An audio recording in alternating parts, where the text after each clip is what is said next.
Diyos ug makagagahom nga Amahan, salamat sa mga grasya nga among nadawat, labi na sa gasa sa kinabuhi. Among gipangayo kanimo nga unta kami malamdagan sa pagkat-on ug pagsabot sa mga leksyon nga gikan sa among mga magtutudlo nga pinasubay sa bag-o nga pamaagi sa pagkat-on. Hinaot unta nga kami hatagan sa gasa sa pagsabot ug mahayagan ang among hunahuna ug among gilauman, ikaw magahatag kanamo sa proteksyon. Sa mga magtutudlo, magapadayon ang ilang kinasing-kasing nga pag-alagad. Una kami sa kalipay, aron mulambo ang tinuod na gugma ug kaluoy sa matag adlaw. Ining tanan among gilauman, sa ngalan ni Jesus, Amen.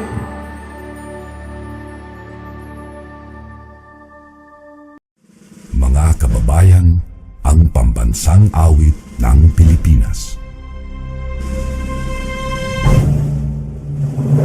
Bayang magigil, pwede sa silanganan, balak ng puso, sa nitito'y buhay.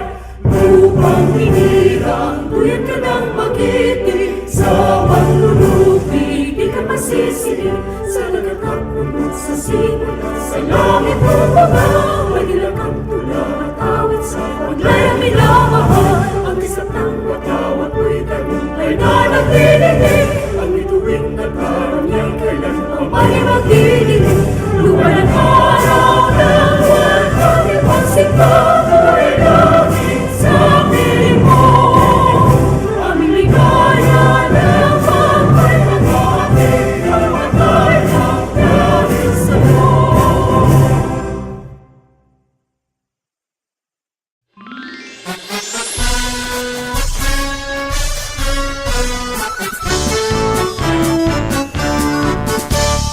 From the marshes of Pangal Bay, along its tiny southern quay, wafted by the winds, adventure and fortune, guided by God and destiny, came the sighs of Lapu-Lapu and Daguhoy, and to the land their hands employed, with hearts and mind attuned, calling Tanggug the land they enjoy.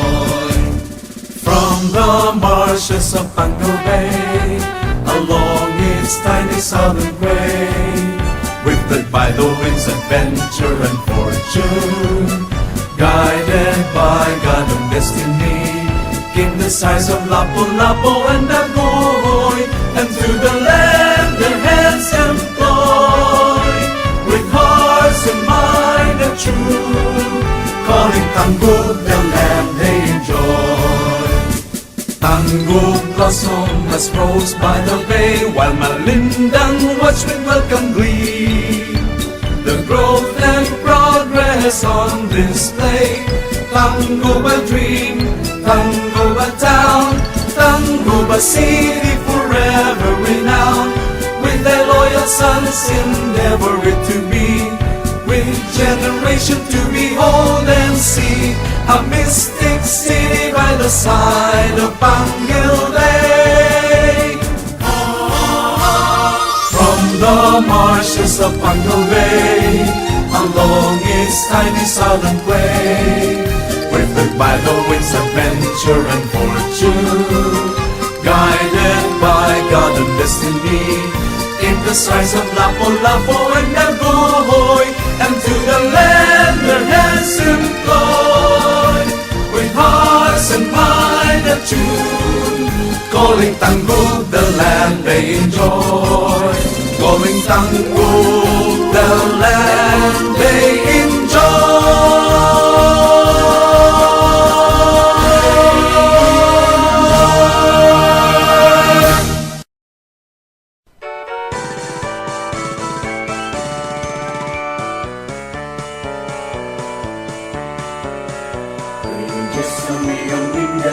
buhay, himahal na mong natawan.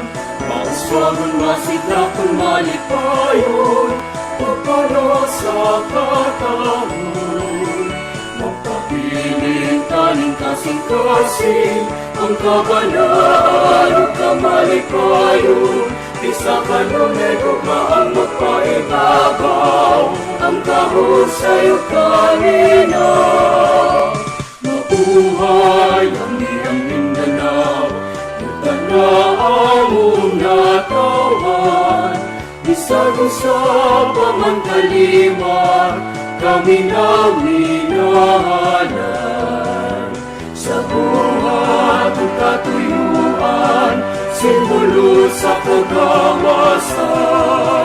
Magpabiling na magkahinusa, kadahugan sa tanan. Mabuhay ang iyong Mindanao, utang na among natawan. Bisag usab pa man kalimar, kami na minahalay. Sa buhat o katuyuan, simbolo sa kagawasan. Magpabiling na magkahinusa, kadahugan sa tanan. Magpabiling na magkahinusa, kadahugan sa tanan.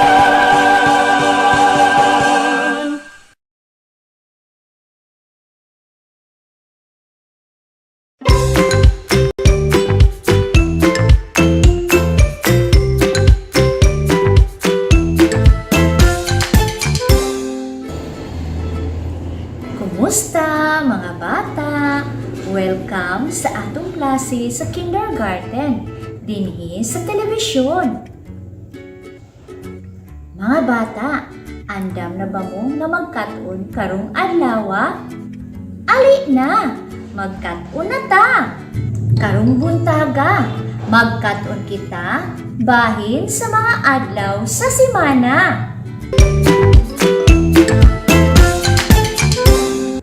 Mga bata, tanawa ko ninyo. Aduna ko'y ipakita nga usa ka kalendaryo. Mao kini ang kalendaryo mga bata. Dinhi makita ang mga pitsa sa matag adlaw. Ang kalendaryo mga bata, dinhi usab makita ang mga adlaw sa usa ka semana. Nakita ba ninyo mga bata? Karon mga bata, atong ilhon ang mga adlaw sulod sa usa ka semana. Magsugod ko sa pag-ila sa mga adlaw sulod sa usa ka semana. Mga bata, mao kini ang adlaw nga Domingo o Sunday. Ang adlaw nga Domingo o Sunday naa sa unang kolor. Ang iyang kolor, pula. Usbon ko mga bata, ang Domingo o Sunday anaa sa unang kolong nga ang kolor pula. Ang Domingo o Sunday mga bata, mao ang unang adlaw sa semana. Nakita ba ninyo mga bata? Ang Domingo naa sa unang kolong nga adunay kolor nga pula. Karon mga bata, mupadayon ta sa ikaduha nga adlaw sa semana, nga mao ang Lunes. Ang Lunes o Monday mga bata, naa sa ikaduhang kolong nga ang kolor yellow o dalag. Ako usbon mga bata, ang ikaduhang adlaw sa usa ka semana nga anaa sa ikaduhang kolong mao ang Lunes o Monday, nga ang color niya dalag o yellow. Nakita ba ninyo mga bata?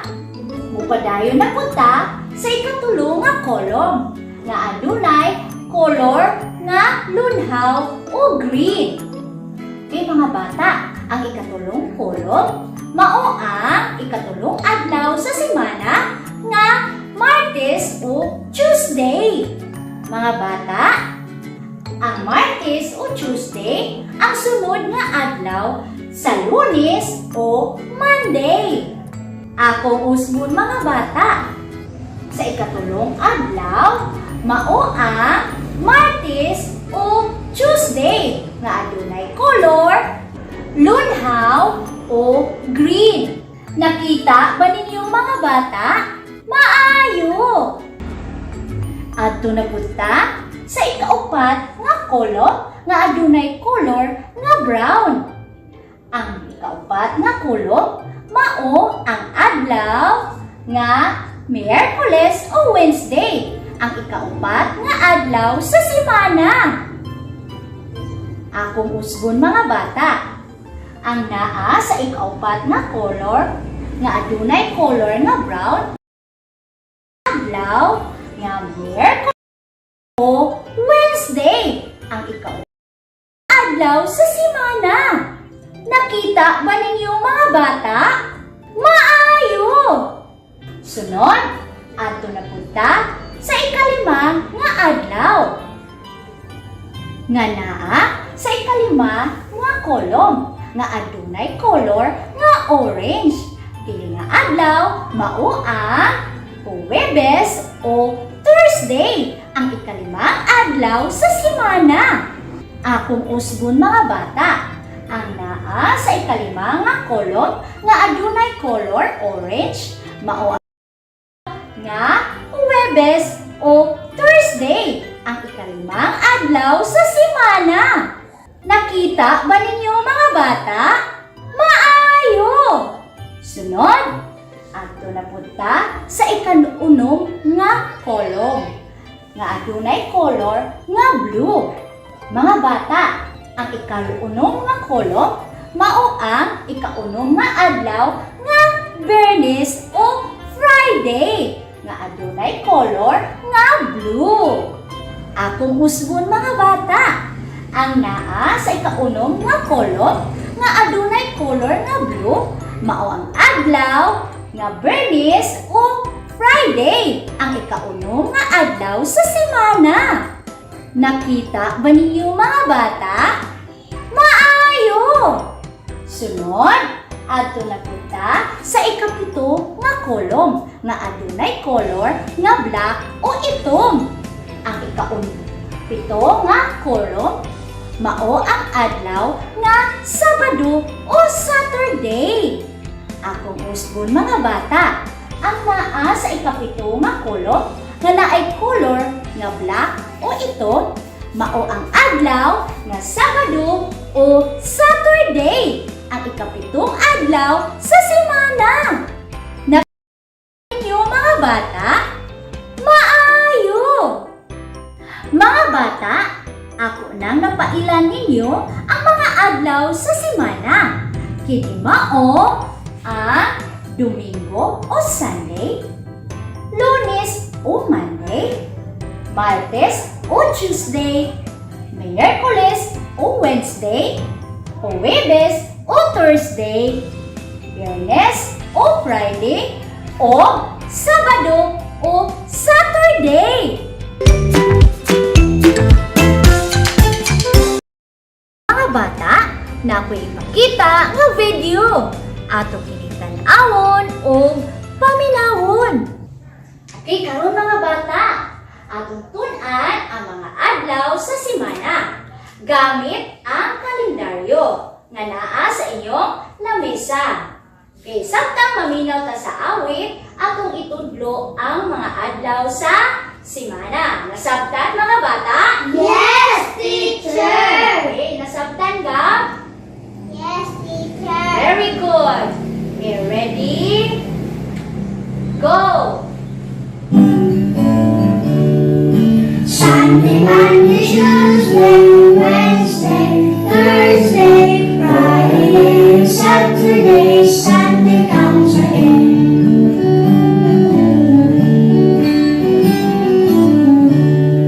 Sunday, Monday, Tuesday, Wednesday, Thursday, Friday, Saturday, Sunday comes again.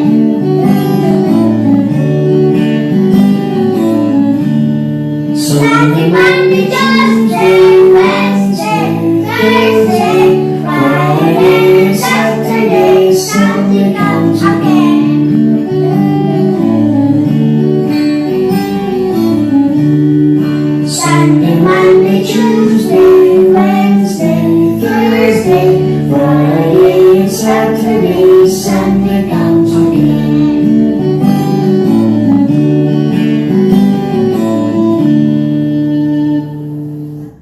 Hey, mga bata, ato nang nailhan ang mga adlaw sa simana.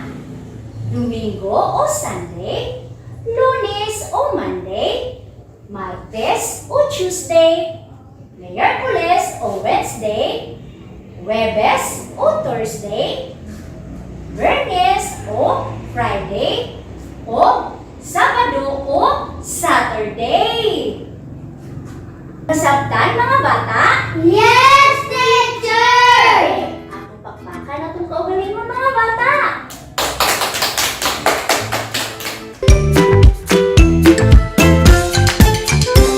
Karon mga bata, gamit ang kalendaryo nga anaa diha sa inyong self-learning material. Ilha ang mga adlaw sa semana. Atubanga ang imong papa ug isulti kini. Pa, mao kini ang adlaw nga Domingo o Sunday, ang unang adlaw sa semana. Sige, buhatan na mga bata.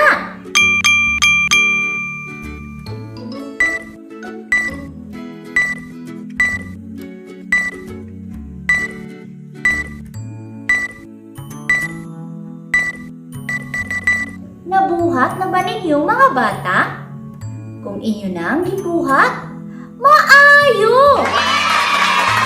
Padayon na usab kita sa ikaduhang adlaw, ang adlaw nga Lunes. Itudlo kini ngadto sa imong mama o isulti kini. Mao kini ang adlaw nga Lunes, ang ikaduhang adlaw sa semana. Sige, buhatan na mga bata!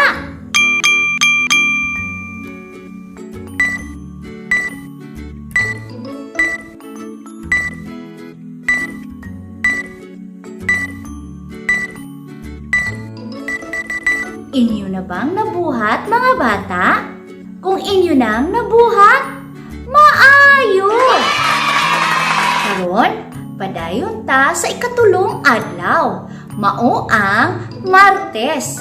Itudlo o isulti kini ngadto sa imong ate. Ate, mao kini ang adlaw nga Martes, ang ikatulong adlaw sa semana. Sige, buhatan na mga bata!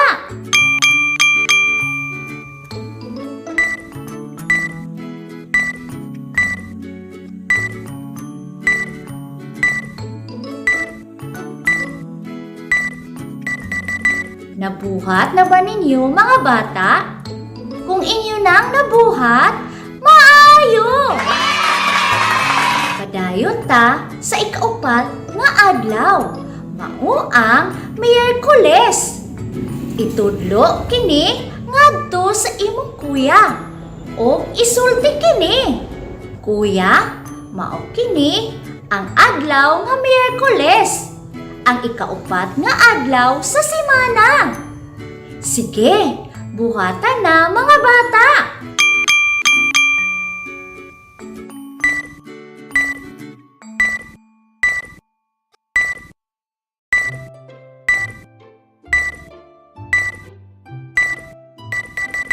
Nabuhat na ba ninyo mga bata? Kung inyo nang nabuhat, maayo! Adto na punta sa ikalimang adlaw, mao ang Huwebes.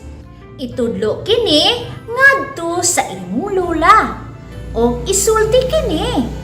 Lola, mao kini ang adlaw nga Huwebes, ang ikalimang adlaw sa semana. Sige, buhatan na mga bata!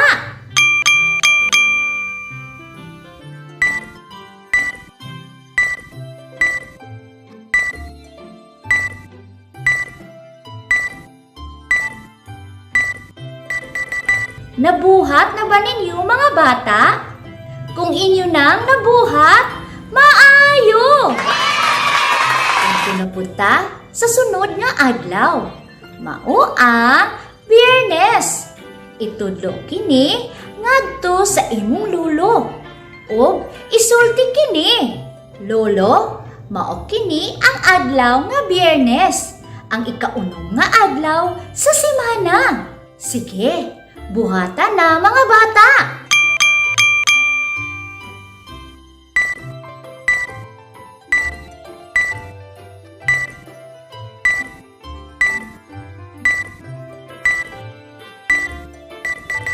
Nabuhat na ba ninyo mga bata? Kung inyo nang nabuhat, maayo! Padayon ta sa sunod nga adlaw, mao ang Sabado. Itudlo kini ngadto sa imong lulo. Og isulti kini. Lolo, mao kini ang adlaw nga Sabado, ang ikapitong adlaw sa semana. Sige, buhatan na mga bata!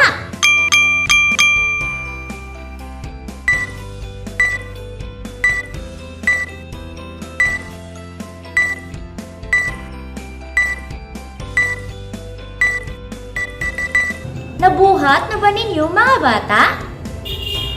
Kung inyo nang nabuhat, very good!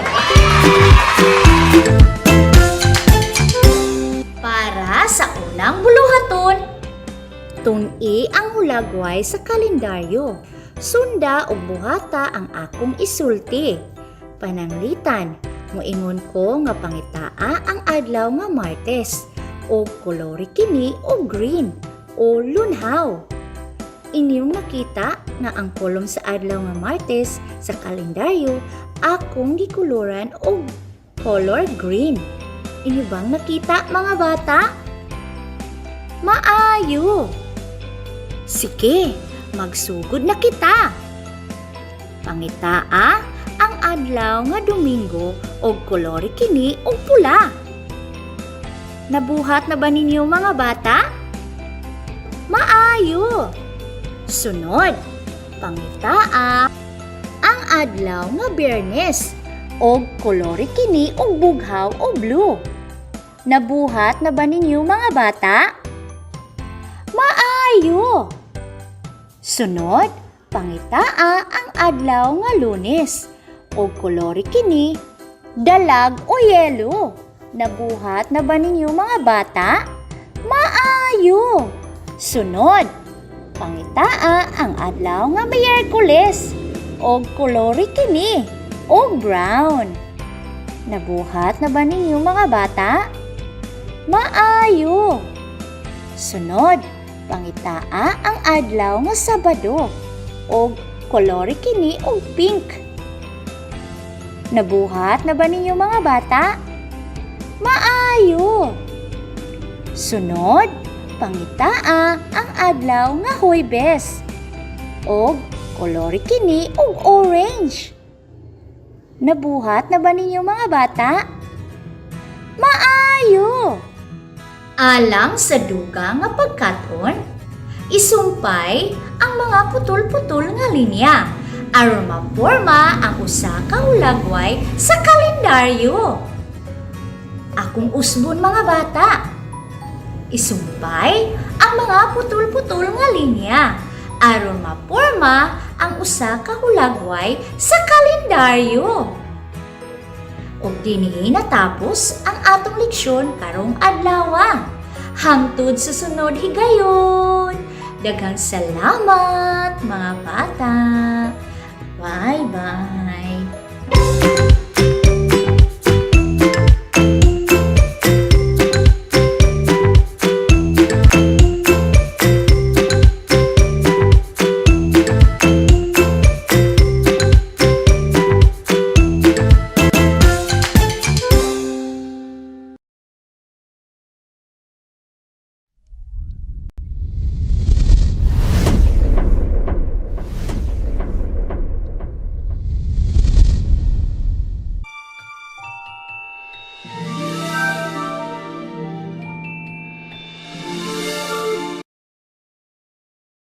Maayong adlaw, mga bata!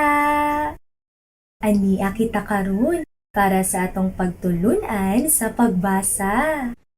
Andama ug paklia ang inyong basa module 1 and 2, exercises 1, page 2. Diha inyong makita ang letrang K ug letrang A. Karon mga bata, ako kining basahon gamit ang tingog sa letrang K ug letrang A. Tudloa ang unang linya ug paminawa ko ninyo kung unsaon ako kini pagbasa. K-a, ka. Akong usbon pagbasa mga bata. K-a, ka. Balikon nako sa makausa mga bata. K-a, ka. Karon mga bata, tudloa ang ikaduhang linya ug magdungan kita sa pagbasa gamit ang tingog sa letrang K ug letrang A. K-a, ka. Atong usbon mga bata. K-a, ka. Balikon nato sa makausa mga bata. K-a, ka. Maayo mga bata.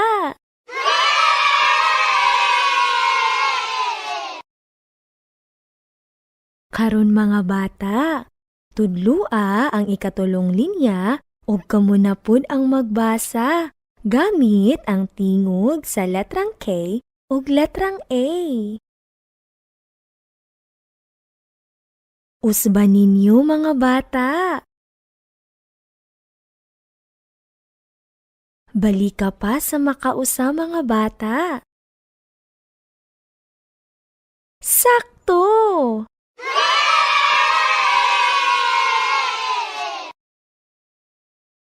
Karon mga bata, paklia ang inyong basa module 1 and 2, exercises 1, page 3.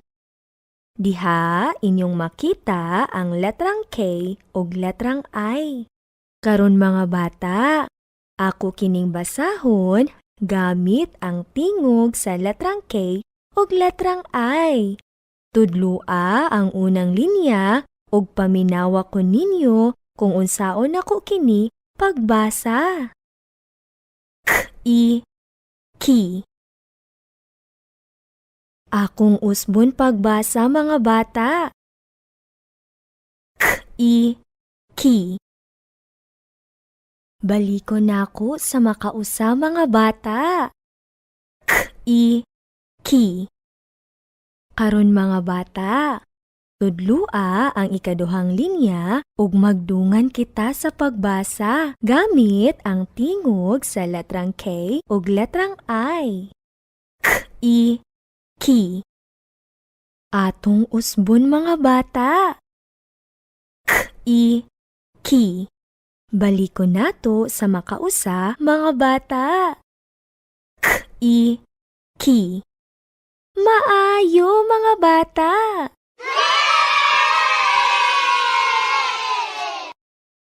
Karon mga bata, tudloa ang ikatulong linya ug kamo na pud ang magbasa gamit ang tingog sa letrang K ug letrang I. Usban ninyo mga bata. Balika pa mga bata. Sakto!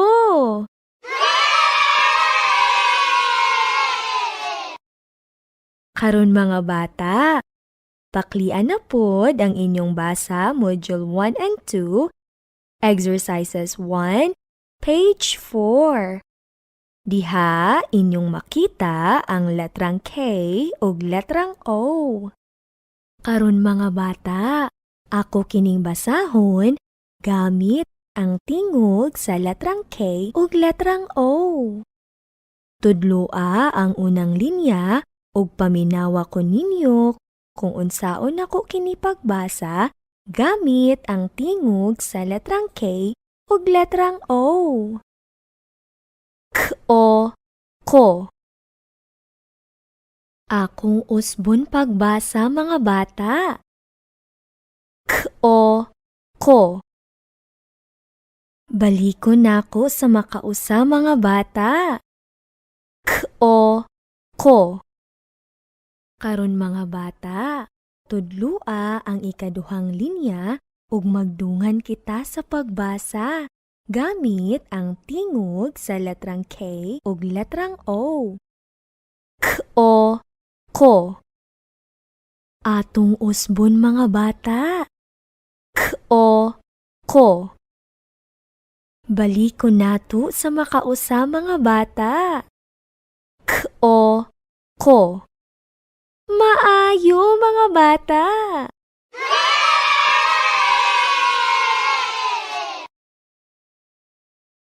Karon mga bata, tudlua ang ikatulong linya ug kamo na pod ang magbasa gamit ang tingog sa letrang K ug letrang O.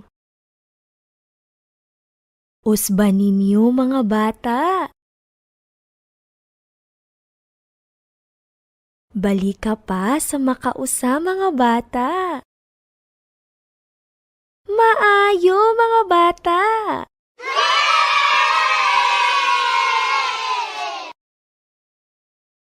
Karon mga bata, andama ug paklia ang inyong basa module 1 and 2, exercises 1, page 5. Diha inyong makita ang letrang M ug letrang A. Karon mga bata, ako kining basahon gamit ang tingog sa letrang M ug letrang A.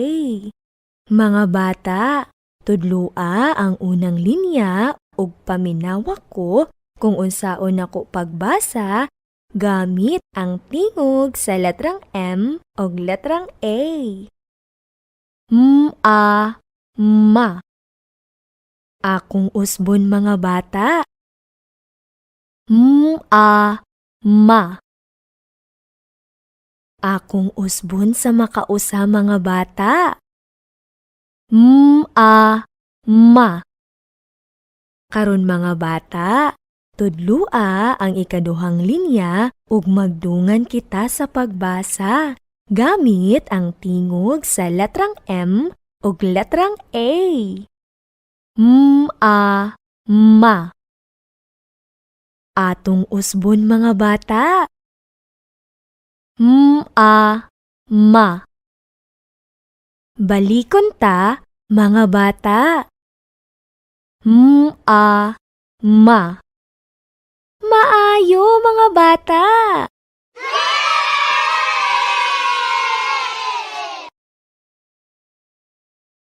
Karon mga bata, tudlua ang ikatulong linya ug kamo na pod ang magbasa gamit ang tingog sa letrang M ug letrang A. Usban ninyo mga bata. Balika pa mga bata. Maayo mga bata.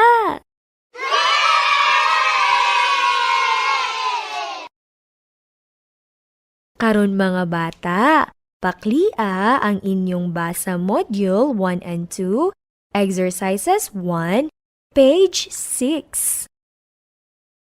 Diha inyong makita ang letrang M ug letrang I. Karon mga bata, ako kining basahon gamit ang tingog sa letrang M ug letrang I. Tudlua ang unang linya ug paminawa ko kung unsaon ako kini pagbasa. M-i, mi. Akong usbon sa pagbasa mga bata.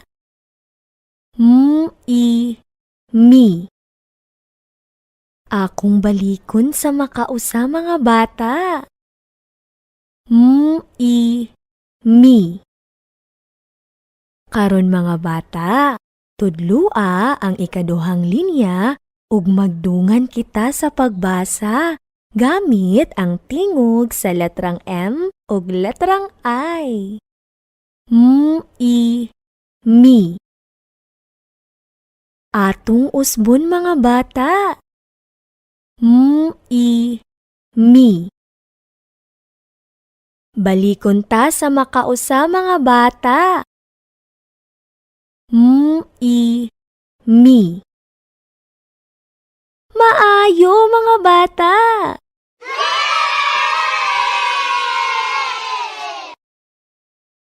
Karon mga bata, tudlua ang ikatulong linya ug kamo na pud ang magbasa gamit ang tingog sa letrang M ug letrang I. Usban ninyo mga bata.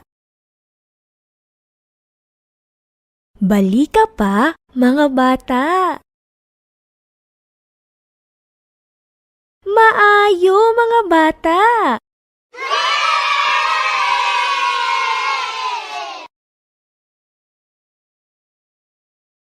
Karon mga bata, paklia ang inyong basa module 1 and 2, exercises 1, page 7. Diha inyong makita ang letrang M ug letrang O.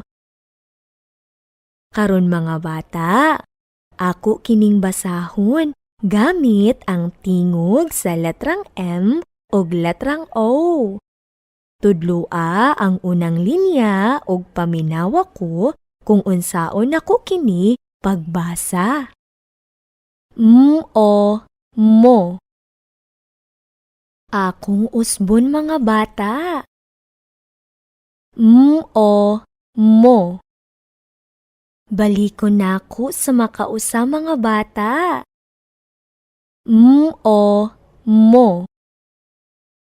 Karon mga bata, tudlua ang ikaduhang linya ug magdungan kita sa pagbasa gamit ang tingog sa letrang M ug letrang O. Mo. Atong usbon mga bata. Mo. Balikon ta mga bata. Mo. Maayo mga bata.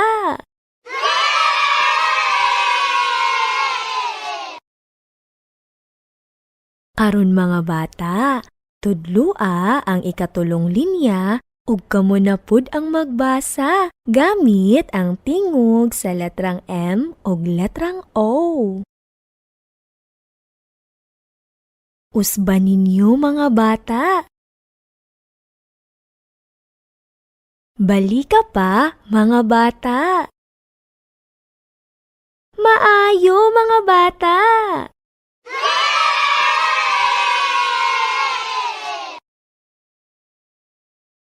Karon mga bata, paklia ang inyong basa module 1 and 2, exercises 1, page 8. Diha inyong makita ang letrang P ug letrang A. Karon mga bata, ako kining basahon gamit ang tingog sa letrang P ug letrang A. Tudlua ang unang linya ug paminawa ko ninyo kung unsaon nako kini pagbasa. Pa. Akong usbon mga bata. Pa. Akong balikon sa makausa mga bata. Pa. Karon mga bata, tudlua ang ikaduhang linya ug magdungan kita sa pagbasa gamit ang tingog sa letrang P ug letrang A. Pa. Atong usbon mga bata. Pa.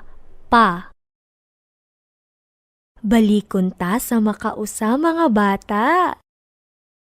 Pa. Maayo mga bata.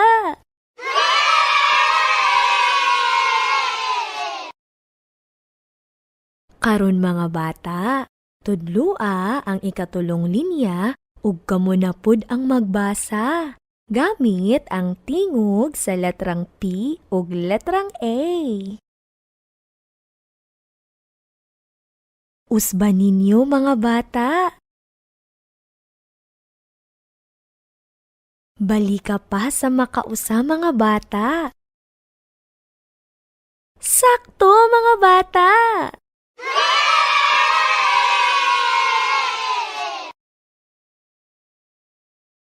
Karon mga bata, paklia ang inyong basa module 1 and 2, exercises 1, page 9. Diha inyong makita ang letrang P ug letrang I. Karon mga bata, ako kining basahon gamit ang tingog sa letrang P ug letrang I. Tudlua ang unang linya ug paminawa ko kung unsaon nako kini pagbasa. P. Akong usbon mga bata. P. Balikon nako sa makausa mga bata. P. Karon mga bata, tudlua ang ikaduhang linya ug magdungan kita sa pagbasa gamit ang tingog sa letrang P ug letrang I. P. Atong usbon mga bata. P. Atong usbon sa makausa mga bata. P. Maayo mga bata!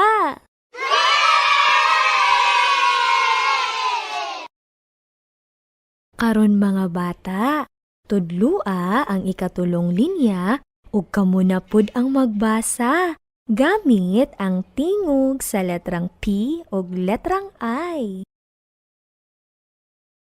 Usban ninyo mga bata. Balika pa, mga bata. Maayo, mga bata.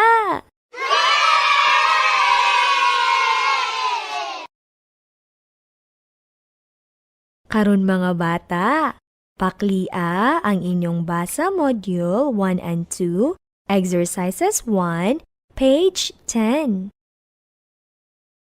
Diha inyong makita ang letrang P ug letrang O. Karon mga bata, ako kining basahon gamit ang tingog sa letrang P ug letrang O. Tudlua ang unang linya ug paminawa ko kung unsaon nako kini pagbasa. O, po. Akong usbon mga bata. O, po. Balikon nako sa makausa mga bata. O, po. Karon, tudlua ang ikaduhang linya ug magdungan kita sa pagbasa gamit ang tingog sa letrang P ug letrang O. O, po. Atong usbon mga bata. O, po. Balikon ta sa makausa mga bata. O, po. Maayo mga bata.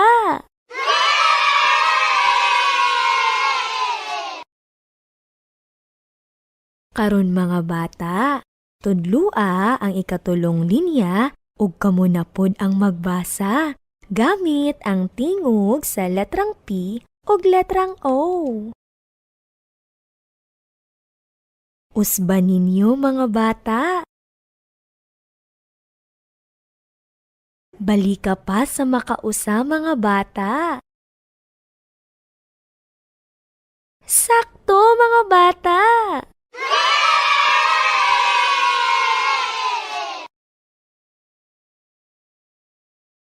Karon mga bata, paklia ang inyong basa module 1 and 2, exercises 1, page 11. Diha inyong makita ang letrang S ug letrang A. Ako kining basahon gamit ang tingog sa letrang S ug letrang A. S-a, sa. Akong usbon mga bata. S-a, sa. Balikon nako sa makausa mga bata. S-a, sa. Karon mga bata, tudlua ang ikaduhang linya ug magdungan kita sa pagbasa gamit ang tingog sa letrang S ug letrang A. S-a, sa. Atong usbon mga bata. S-a, sa. Balikon nato sa makausa mga bata. S-a, sa. Maayo mga bata.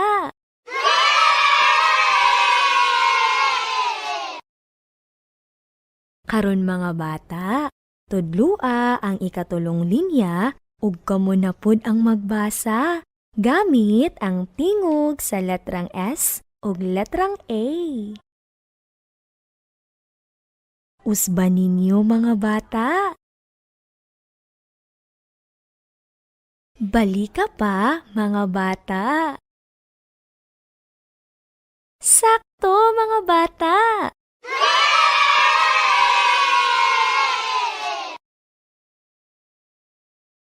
Karon mga bata, paklia ang inyong basa module 1 and 2, exercises 1, page 12. Diha inyong makita ang letrang S ug letrang I. Karon mga bata, ako kining basahon gamit ang tingog sa letrang S ug letrang I. Tudlua ang unang linya ug paminawa ko kung unsaon ako kini pagbasa. S-i, si. Akong usbon mga bata. S-i, si. Akong balikon sa makausa mga bata. S-i, si. Karon mga bata, tudlua ang ikaduhang linya ug magdungan kita sa pagbasa gamit ang tingog sa letrang S ug letrang I. S-i, si. Atong usbon mga bata. S-i, si. Balikon ta sa makausa mga bata. S-i, si. Maayo mga bata.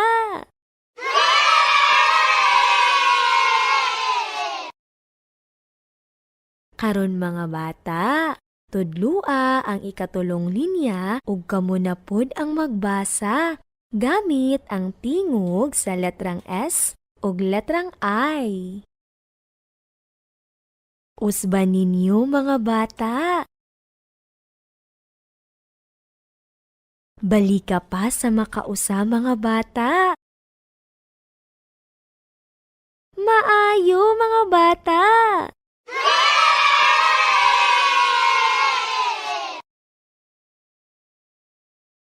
Karon mga bata, paklia ang inyong basa module 1 and 2, exercises 1, page 13. Diha inyong makita ang letrang S ug letrang O.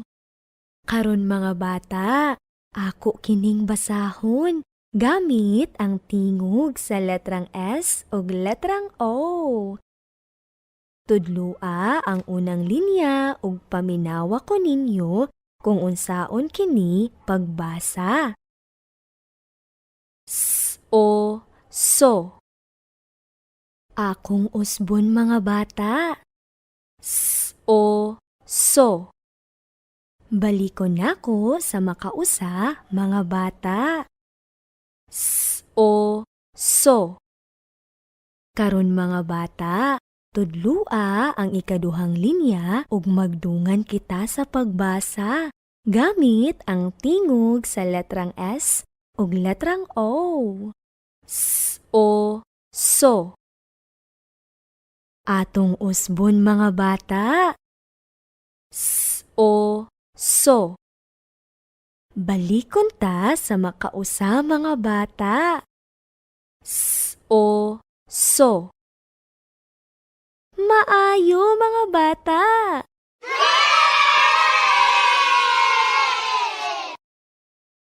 Karon mga bata, tudlua ang ikatulong linya ug kamo na pod ang magbasa gamit ang tingog sa letrang S ug letrang O. Usban ninyo mga bata. Balika pa mga bata. Maayo mga bata.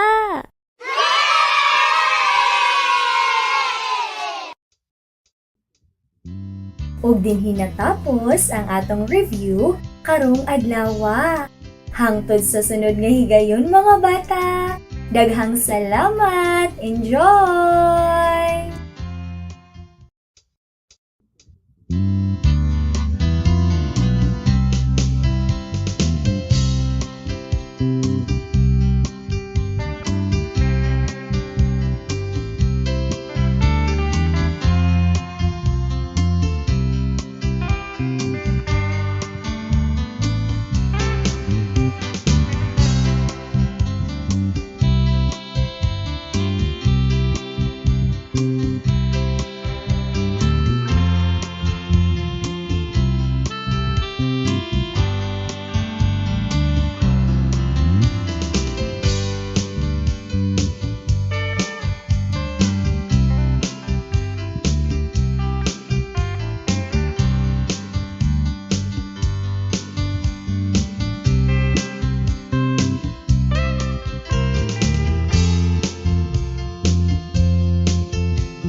Ug karon, ang atong mga kabataan sa grade 1, grade 2 ug grade 3 pabilin nga maminaw para sa inyong mga pagtulunan karong adlaw. Sige, pagplaster na.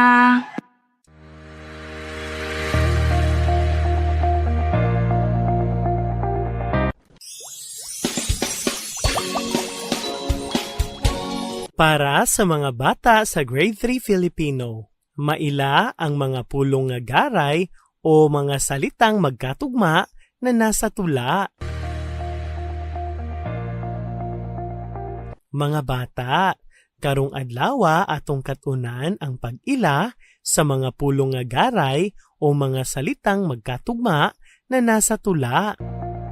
Paklia ang inyong self-learning materials sa grade 3 Filipino, pages 23, 24, 25, and 26.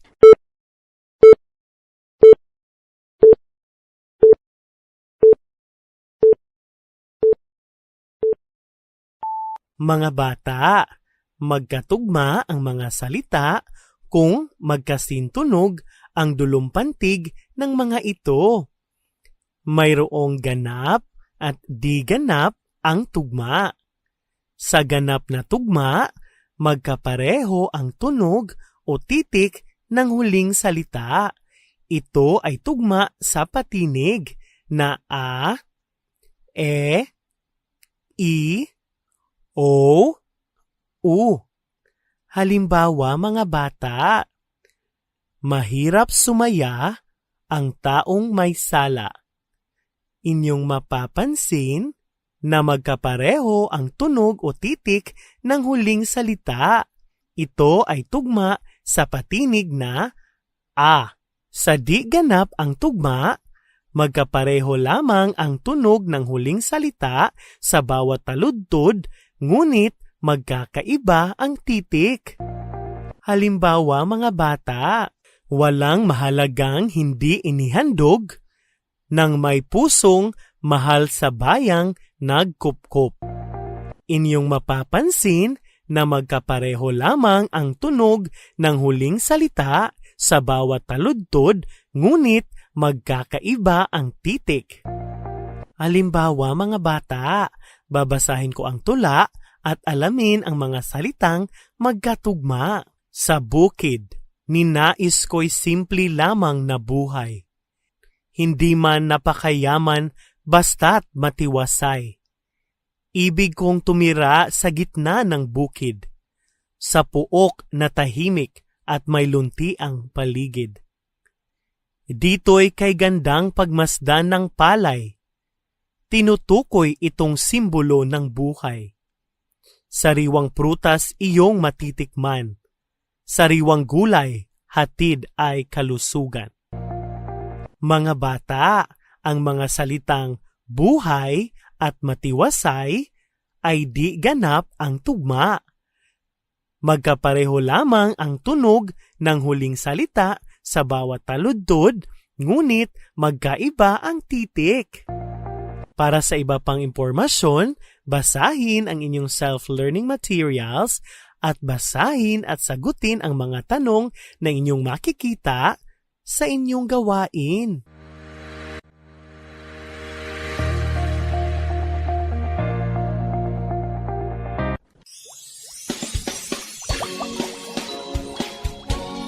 Para sa mga bata sa Grade 3 Health, maila ang common nga sakit sa pagkabata.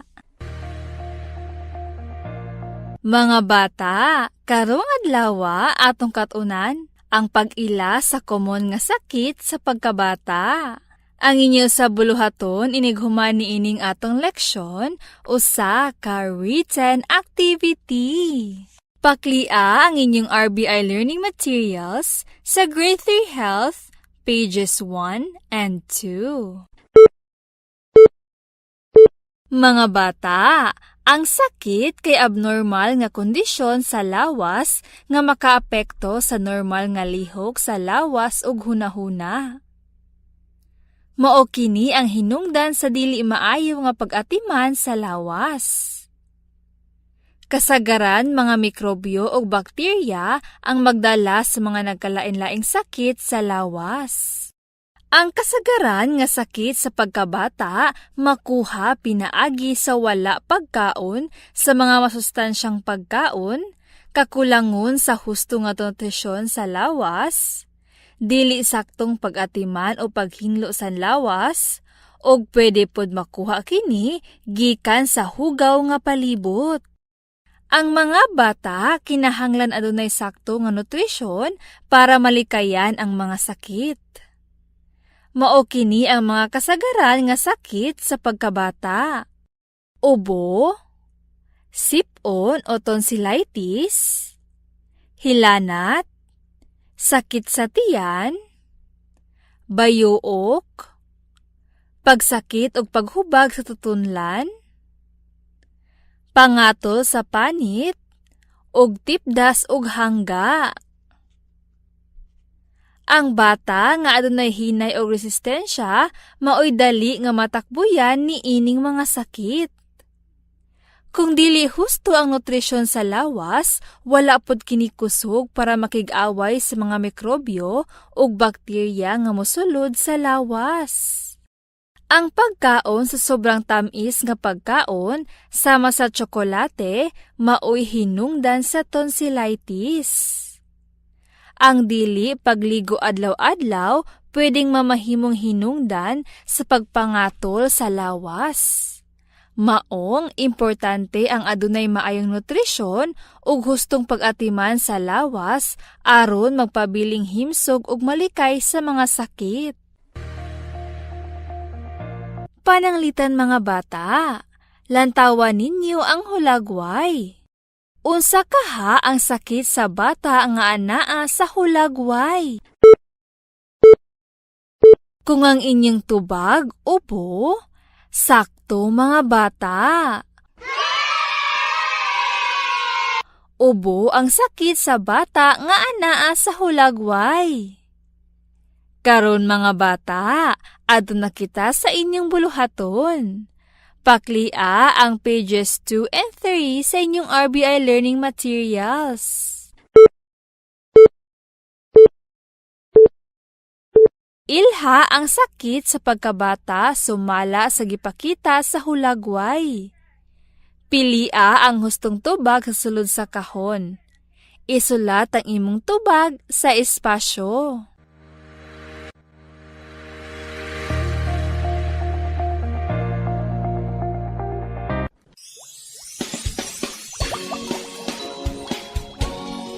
Para sa mga bata sa Grade 2 English, mapasabot ang ilustrasyon sa cover ug matagna kung unsa mahitungod ang storya. Mga bata, karong adlaw atong katunan ang pagpasabot sa ilustrasyon sa cover ug makatagna kung unsa mahitungod ang storya. Ang iniusa buluhaton inighuman ining atong leksyon usa ka written activity. Paklia ang inyong RBI learning materials sa Grade 2 English, pages 1, 2, and 3. Mga bata, when you look at the cover of a book, it can give an impression of whether the story will be interesting or not.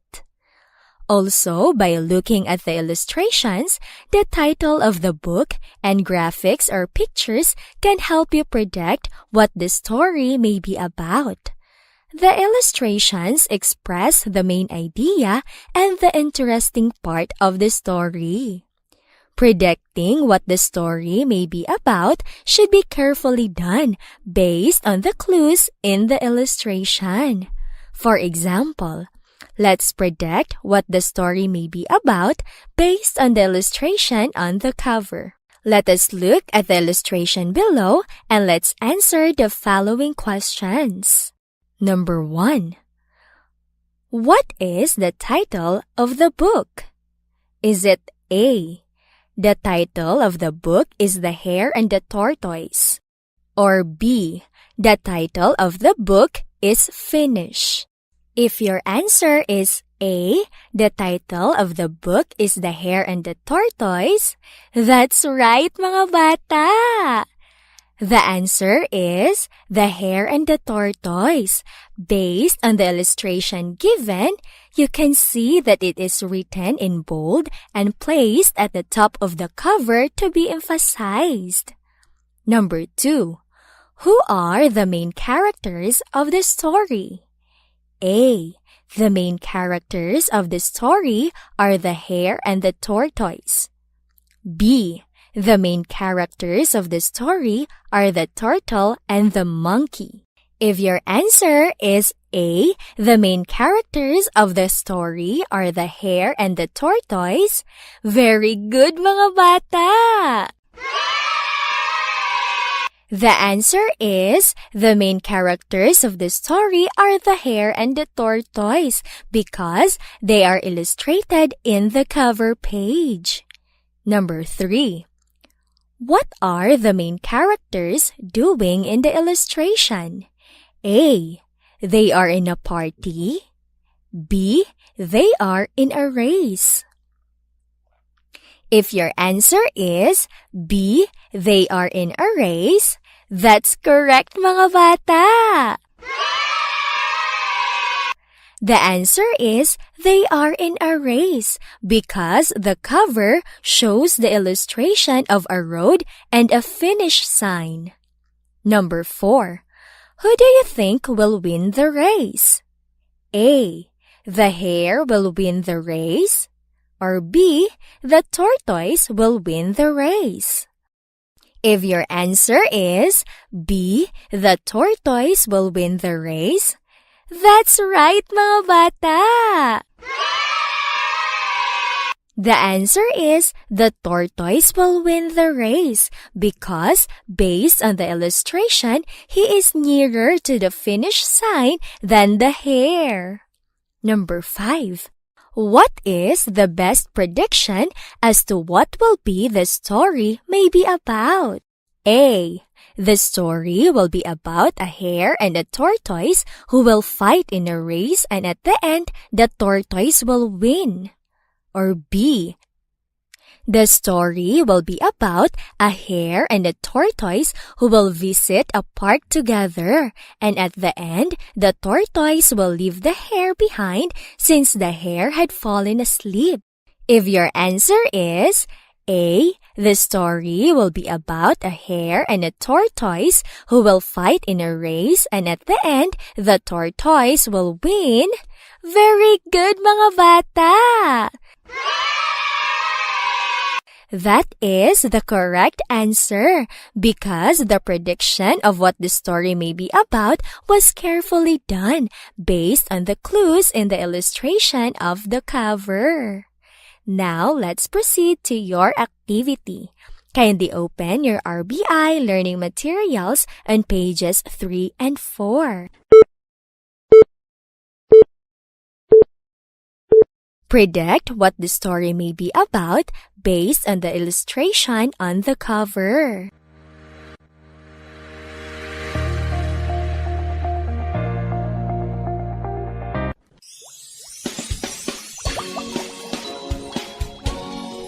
Para sa mga bata sa Grade 2 Filipino, mahatag ang sunod nga mahitabo sa storya base sa tinuod nga panghitabo. Mga bata, karong adlaw atong katunan ang paghatag sa sunod nga mahitabo sa storya base sa tinuod nga panghitabo.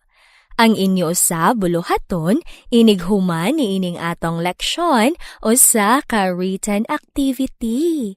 Paklia ang inyong RBI learning materials sa Grade 2 Filipino, pages 1, 2, and 3. Mga bata, ang pabula ay isang uri ng kathang-isip na panitikan kung saan ang mga hayop o kaya mga bagay na walang buhay ang gumaganap na mga tauhan. Ang tula ay isang anyo ng panitikan na nagpapahayag ng damdamin ng isang tao.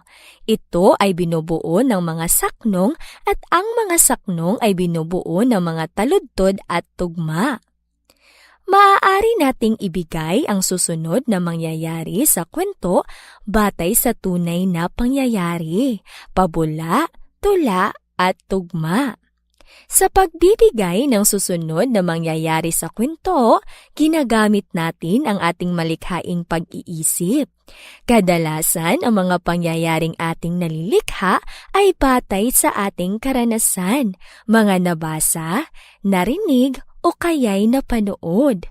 Ito rin ay ating binabase sa ating pagkakaunawa sa mga nakalahad na mga pangyayari. Halimbawa, ating ibigay ang susunod na mangyayari sa kwento batay sa tunay na pangyayari. Gamitin ang malikhaing pag-iisip upang maibigay ang susunod na mangyayari. Mga bata, basahin natin ang kwentong pinamagatang Biyaya ng Diyos. Noong unang panahon, ang mga tao sa isang bayan ay namumuhay ng masagana. Ang bayan nila ay mayaman sa mga likas na yaman. Natutugunan lahat ang mga pangangailangan ng mga tao. Ngunit sa kanilang kasaganahan, nakalimutan na nilang magpasalamat sa Diyos. Nakalimutan na nila ang magdasal at magpasalamat sa mga biyayang tinatamasa. Sa labis na kasaganahan, inabuso nila ito at nilustay ng sobra-sobra ang mga biyaya ng Diyos.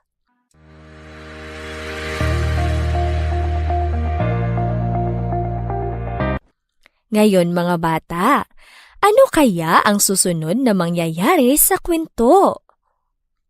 A. Mauubos ang kanilang mga biyayang likas na yaman, magsisisi sila at hihingi ng tawad sa Panginoong Diyos? O B. Magpapatuloy sila sa kanilang masamang gawain at kung maubos man ang biyaya ng Diyos sa kanilang nayon ay bibili na lang sila sa ibang lugar?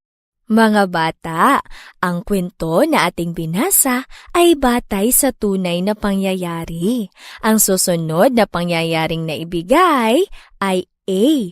Mauubos ang kanilang mga biyayang likas na yaman, magsisisi sila at hihingi ng tawad sa Panginoong Diyos. Bunga ito ng malikhaing pag-iisip at masusing pag-unawa sa nakalahad na mga pangyayari. Ngayon naman ay basahin natin ang susunod na kwento. Si Kalabaw at ang Dayuhang Baka. Noong unang panahon, si Kalabaw ay malayang nakakapaglaro at nakapaglilibot sa bukid nang hindi nakatali sa ilong o lieg. Tinatamasan niya ang sarap na mga preskong damo at tubig mula sa sapa. Ngunit, sa kasamaang palad, dumating ang dayuhang baka. Nabili niya ang lupaing tinitirhan ni Kalabaw. Ano kaya ang susunod na mangyayari sa kwento? A. Dahil pag-aari na ng dayuhang baka ang lupain, itatali na lang sa ilong o lieg ang kalabaw upang hindi ito makapagliwaliw sa bukid. O B. Magpipilit ang kalabaw na maglaro at maglibot pa rin sa bukid at kung hindi siya pagbibigyan ay lilisan na lang siya sa lupain.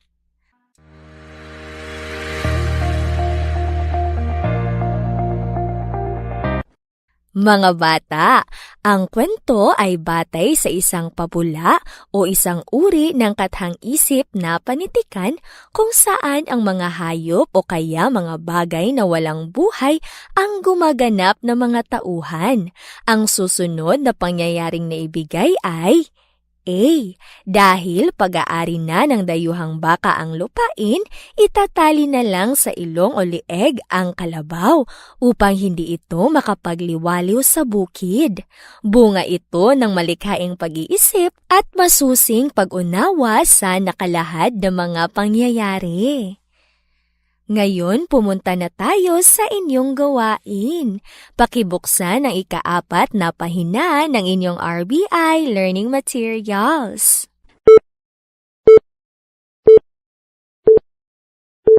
Ibigay ang susunod na mangyayari sa kwento batay sa tunay na pangyayari, pabula, tula at tugma.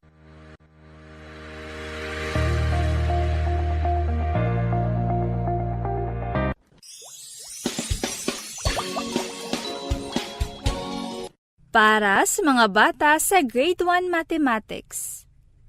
Mailustrar ang subtraction, isip pagkuha sa mga elemento sa sets. Mga bata, karong adlaw atong katunan ang pag-ilustrar sa subtraction, isip pagkuha sa mga elemento sa sets. Ang inyo sa buluhaton inighuman niining atong leksyon usa ka written activity. Paklia ang inyong RBI Learning Materials sa Grade 1 Mathematics, page 1. Mga bata, dinhi imong makatunan ang paghulagway sa pagkuha o pagtandi sa elemento gikan sa gihatag nga hugpong. Pinaagi sa pagpakita sa paghulagway o ilustrasyon sa mga elemento nga anaa sa hugpong o set, masayon nimo kini nga masabtan ug mas dali nimo kini nga matandi sa ubang hugpong nga adunay pinakadaghan o pinakagamay nga elemento nga nabilin.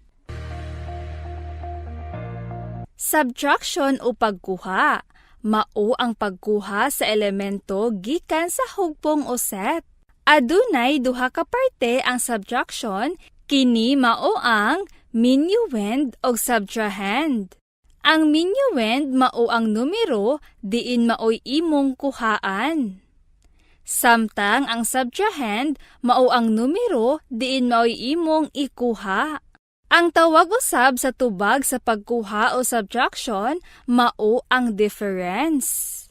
Pananglitan. Diha inyong makita ang atong pananglitan nga 7 kuhaan og 3 na binlan og 4 o 7 minus 3 equals 4. Diin ang 7 niini mao ang minuend, ang 3 niini mao ang subtrahend, ug ang 4 niini mao ang difference. Karon mga bata, adto na kita sa pananglitan. Paklia ang pages 2 and 3 sa inyong RBI learning materials. Sa ubos, adunay mga hulagway nga imong kuhaan aron mugiya kanimo unsaon pagkuha sa elemento nga anaa sa grupo. Sa pagkuha nimo niining maong hulagway, makita nimo kung pila ang nabilin gikan sa elemento nga imong gikuha. Ang atong pananglitan nga atong isubtract mao ang 4 kuhaan og 2 o 4 minus 2. Lantawan ninyo ang ilustrasyon mga bata. Dinha inyong makita ang mga candy. Gipakita sa unang ilustrasyon ang 4 ka candy. Samtang sa ikaduha nga ilustrasyon, gipakita nga gikuha ang 2 ka candy pinaagi sa pagbutang og X. Sa ikatulo nga ilustrasyon, gipakita ang nabilin nga candy. So, 4 ka candy, kuhaan og 2 ka candy, aduna nalay 2 ka candy nga nabilin. Mga bata, mao kini ang pagpakita o ilustrasyon sa pagkuha sa elemento nga anaa sa grupo o set. Karon, adto na pod kita sa ikaduha nga pananglitan. Diha inyong makita ang mga bola. Gipakita ang pagkuha sa elemento nga anaa sa grupo o set pinaagi sa ilustrasyon. Sa atong pananglitan, adunay 6 ka bola. Gikuha ang 2 pinaagi sa pagbutang og X. Sa ato pa, 6 ka bola, kuhaan og 2 ka bola, aduna nalay 4 ka bola nga nabilin. Karon, adto na pud kita sa ikatulo nga pananglitan. Diha inyong makita ang mga lapis. Gipakita sa ilustrasyon ang pagkuha sa elemento nga anaa sa grupo o set. Sa atong pananglitan, adunay 5 ka lapis. Gikuha ang 2 ka lapis pinaagi sa pagbutang og X. Sa ato pa, 5 ka lapis, kuhaan og 2 ka lapis, aduna nalay 3 ka lapis nga nabilin. Karon mga bata, adto na kita sa inyong buluhaton. Paklia ang pages 4 and 5 sa inyong RBI learning materials.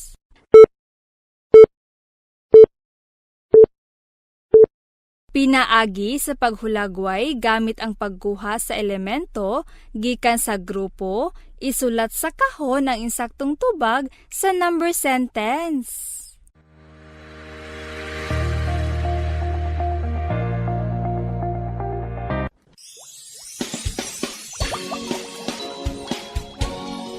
Para sa mga bata sa Grade 1 Filipino, makasulat nga dunay saktong gidak-on o gilayon ang mga letra.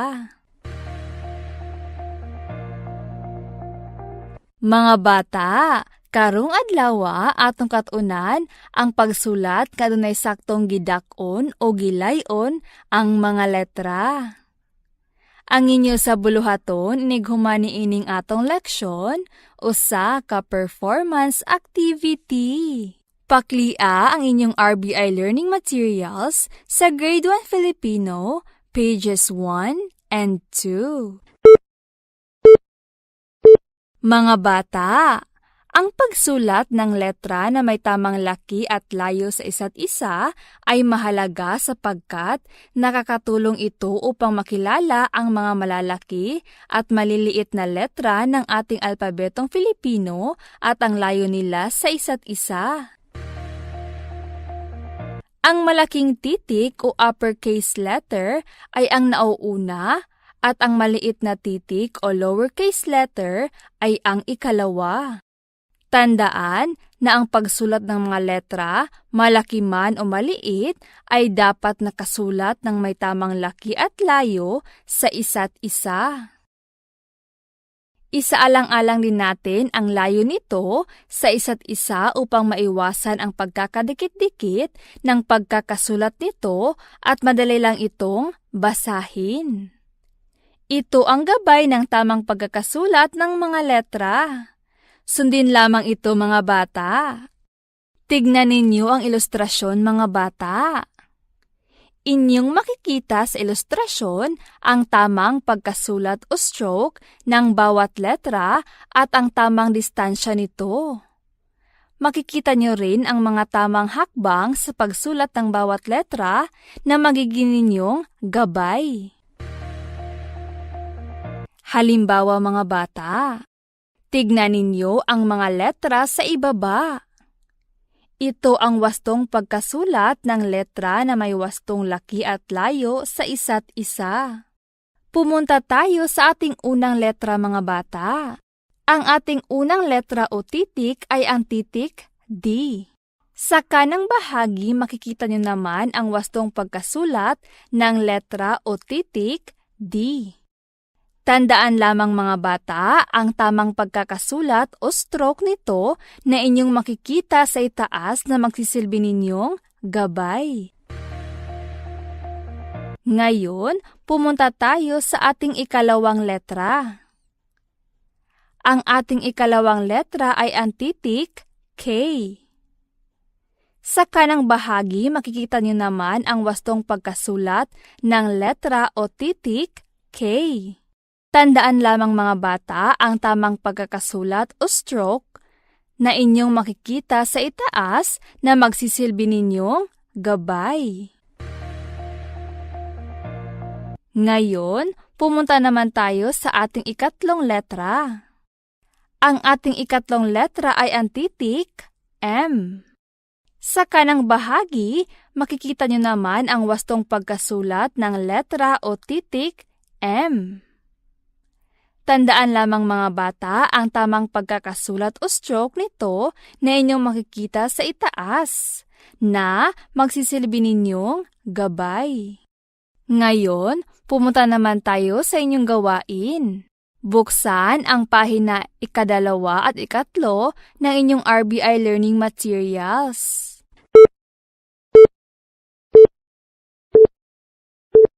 Sundin sa pagsulat ang tamang laki at ayos ng mga letra o titik sa alpabeto.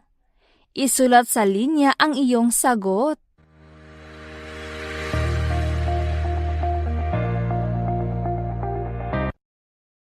Mao kadto ang pagtulunan sa atong mga kabataang grade 1, grade 2 o grade 3. Daghan kaayong salamat sa padayon nga pagpaminaw alang sa pagkat-on karong adlaw. Daghan usab nga salamat sa atong mga ginikanan nga pabili nga nagabay sa atong mga kabataan.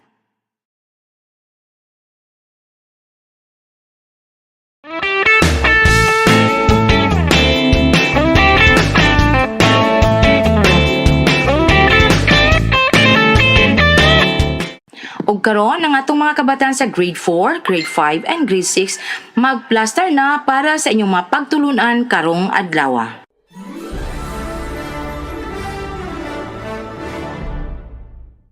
Para sa mga bata sa grade 4 Mathematics, performs, visualizes, adds, subtracts, and solve routine and non-routine problems involving addition and or subtraction of fraction using appropriate problem-solving strategies and tools. Mga bata, today we are going to learn how to perform, visualizes, adds, subtracts, and solves routine and non-routine problems involving addition and or subtraction of fraction using appropriate problem-solving strategies and tools. Now, kindly open your RBI learning materials on page 1. You can see and read in the information that in adding and or subtracting similar fractions, add or subtract directly the numerator and copy the denominator. Then, simplify or reduce it to lowest term if necessary.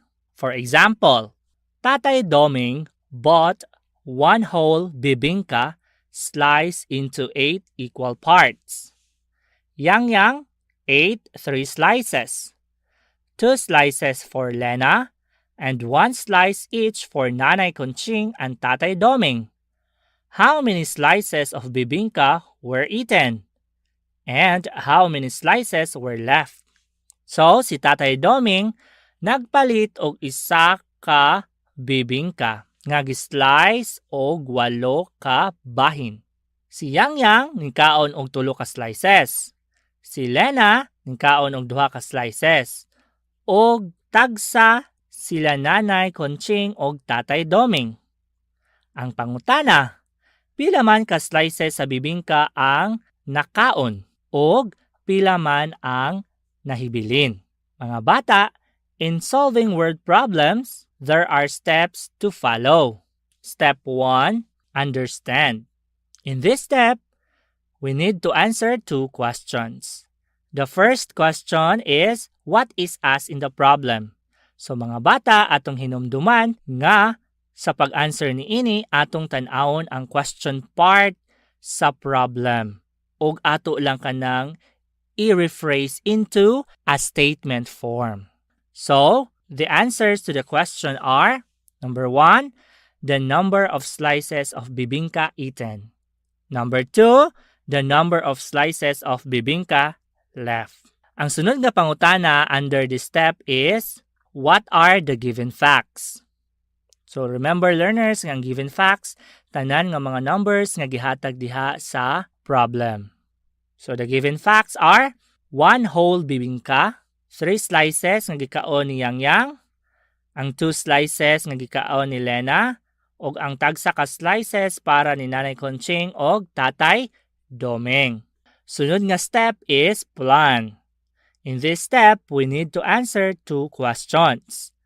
Ang unang pangutana is, what are the operations to be used? So based sa problem, ang atong operation nga gamiton kay addition and subtraction.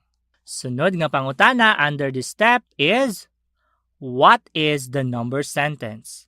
So based sa given o sa operations nga atong gamiton, makaporma ta og number sentence nga 8/8 or the whole bibingka minus 3/8 plus 2/8 plus 1/8 plus 1/8 close parenthesis equals n.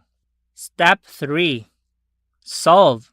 We will answer the problem using 2 different methods. Ang routine solution o non-routine solution. Karon atong unahon ang routine solution. Para atong makuha ang total number sa slices sa bibingka nga gikaon, ato lang i-add ang mga fractions nga nagrepresent sa part sa bibingka nga gikaon ni Yang Yang, ni Lena, ni Nanay Conching ug Tatay Doming. So, since ang atong fractions kay similar man, ato lang i-add tanan ang numerators o kopyahon lang nato ang common denominator. So mga bata, inyong makita dira nga ang mga fractions sulod sa parentheses mauna ang fraction nga nag-represent sa gikaon ni Yang, Lena, Nanay Kunching ug Tatay Domeng. Ato lang na siya karong i-plus. So 3/8 plus 2/8 plus 1/8 plus 1/8. So ato karong unang i-plus ang numerators. 3 plus 2 equals 5. 5 plus 1 equals 6. 6 plus 1 equals 7. Then, kopyahon nato ang common denominator nga 8. So, ang answer, 7/8. Therefore, out sa 8 ka slices, 7 ka slices ang nakaon or 7/8. Karon, para makuha nato ang slice nga nabilin sa bibingka, ato lang i-minus ang mga slices nga nakaon, which is 7/8 from the whole bibingka nga 8/8. So atong i-minus ang 8/8 og 7/8. So we have 8/8 minus 7/8 equals n. So similar man gihapon atong fraction, ato lang i-minus ang numerator. 8 minus 7 equals 1. O kopyahon nato ang common nga denominator, which is 8. So ang answer, 1/8. Therefore, out sa 8 ka slices, usa ka slice or 1/8 ang nahibilin sa bibingka. Nakuha niyo ba, mga bata? Magaling! Now, let us solve the problem using non-routine solution. Atong gamiton karon nga method is pictorial model. So atong i-drawing ang problem para ato kining maansiran. So diha sa inyong RBI learning materials, inyong makita ang drawing sa usa ka bibingka. Kanang usa ka lingin diha, mao na ang usa ka bibingka. Dayon, gislice siya og 8 ka equal parts. That is why inyong makita dira nga gi-divide or gibahin-bahin og 8 ka bahin ang lingin or ang usa ka bibingka. Dayon, kanang color brown dira mauna ang slices nga gikaon ni Yang, which is 3. Dayon, kanang color orange mauna ang slices nga gikaon ni Lena, which is 2. Kanang yellow mauna ang slice nga para ni Nanay Conching. O kanang green maunay slice para ni Tatay Domeng. So, according to the problem, ang unang pangutana, how many slices of bibingka were eaten? Pila man kuno ka mga slices ang nakaon.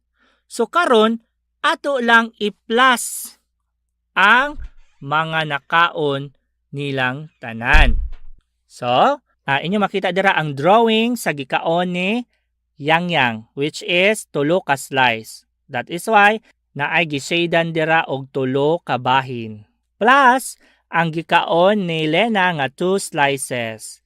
Gishadan pud ang 2 ka bahin. Dayon ang gikaon ni Nanay Conching nga 1 ka bahin. Gishadan pud ang 1 ka bahin sa bibingka. Dayon plus ang 1 ka bahin para ni Tatay Domeng. Gishadan pud ang 1 ka bahin sa bibingka nga gikaon ni Tatay Domeng. Karon, kung ato nang tipuon tanan ang mga slices nga gikaon nila, ang answer kay 7 ka slices or 7/8. Therefore, out sa 8 ka slices, 7 ka slices ang nakaon or 7/8. Now, ang second question sa problem kay, how many slices were left? Pila man ka slice ang nahibilin? So, para makuha nato og pila ka slice ang nabilin, ato lang ang isubtract ang 7 ka slices nga nakaon sa 8 ka slices sa bibingka. So, diha sa inyong RBI learning materials, inyong makita ang drawing sa 8 ka slices sa bibingka or 8/8 minus 7 ka slices nga nakaon sa bibingka or 7/8. Kung ang 8 ka slices sa bibingka, kuhaan og 7 ka slices nga nakaon, ang mabili na lang is usa ka slice. So inyong makita diha sa picture nga ang nahibili na lang nga slice is usa or 1/8. Nakita nyo ba mga bata? Magaling! Therefore, out of 8 slices, 1 was left or 1/8. So, using routine and non-routine solution, out of 8 slices of bibingka, 7 slices or 7/8 were eaten and 1 slice or 1/8 was left. Nakuha nyo ba mga bata? Magaling! Now, for your activity, you are going to solve the problem below. Now, it's time for you to do your activity.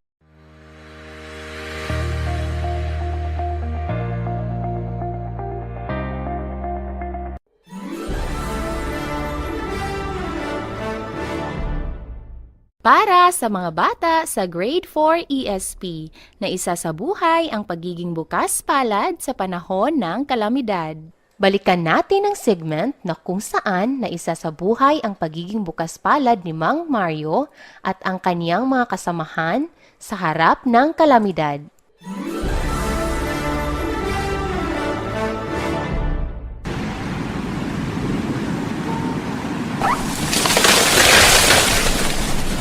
Nay! May narinig akong kalabog! Oo nga! Parang may natumbang puno!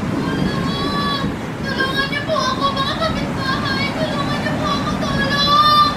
Ang aming bahay! Napagsakan ng puno ng niyong mga kapitbahay! Tulungan niyo po ako! Ikay! Ikay! Napagsakan ng puno ng niyong ang bahay ni Alex Susan! Ha? Halika, Rosing! Puntahan natin! Mga anak, dyan lang kayo ha! Huwag na huwag kayong lalabas dahil malakas ang baha! Mga anak! Dito muna kayo ha! Puntahan na namin si Alex Susan! Tayo na Mario! Dali! Sige, Rosing! Tayo na! Mga kapitbahay! Napagsakan ng puno ang bahay ni Alex Susan! Halika kayo! Tulungan natin si Alex Susan! Tulong! Dali!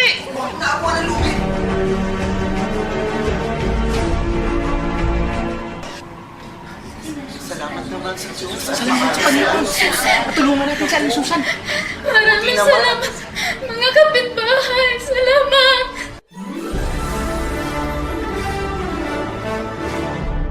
Ating napakinggan na tumulong ang pamilya ni Mang Mario sa kanilang kapitbahay na kung saan ang bahay ay nabagsakan ng isang puno ng niyog. Hinikayat din ni Aling Rosing ang kanilang kapitbahay na tumulong na rin. Mga bata, ang ginawang pagtulong ng pamilya ni Mang Mario at Aling Rosing ay isang halimbawa ng pagiging bukas palad sa panahon ng kalamidad. Para sa karagdagang kaalaman o impormasyon, basahin ang inyong self-learning materials. Episode 2, Activity 1, Sheet Number 1, ESP Grade 4, Day 1.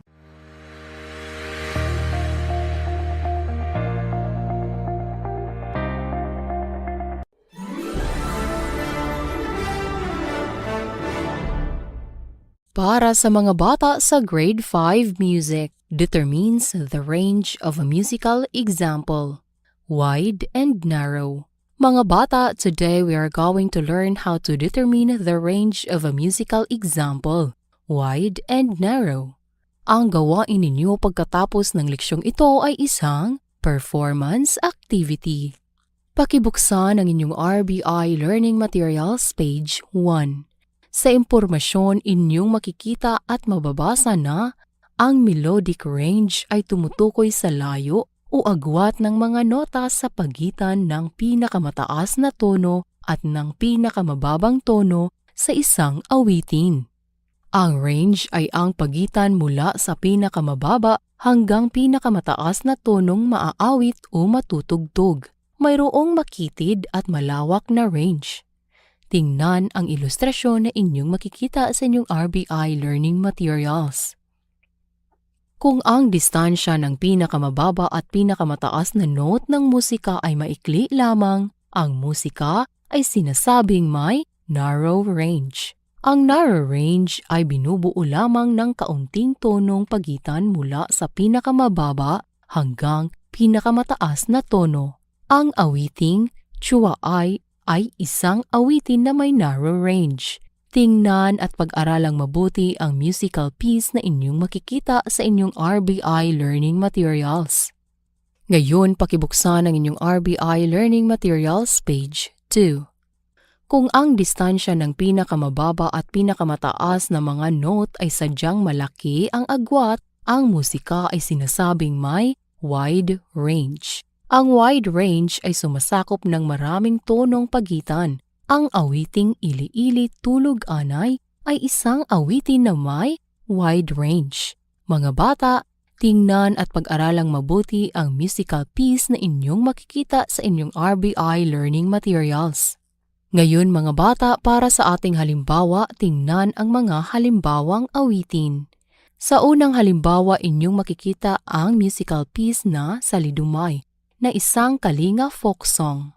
Sa awiting Salidumay, ang pinakamababang tono ay ang Do, at ang pinakamataas na tono ay Re. Malaki ang distansya ng Do sa Re, kung kaya't ang range ay wide. Ang wide range ay sumasakop ng maraming tonong pagitan. Ngayon, para sa ating ikalawang halimbawa, tingnan at pag-aralang mabuti ang musical piece na Bagbagto, na isang awiting igurot. Sa awiting Bagbagto, ang pinakamababang tono ay ang Do at ang pinakamataas na tono ay Mi. Maikli lamang ang distansya ng Do sa Mi, kung kaya't ang range ay narrow. Ang narrow range ay binubuo lamang ng kaunting tonong pagitan mula sa pinakamababa hanggang pinakamataas na tono.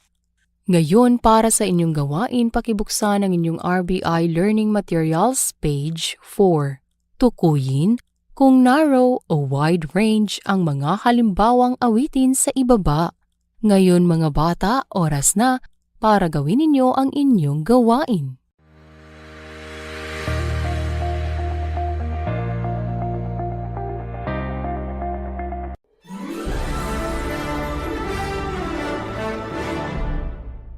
Para sa mga bata sa Grade 5 Arts, discusses details of the landscape significant to the history of the country.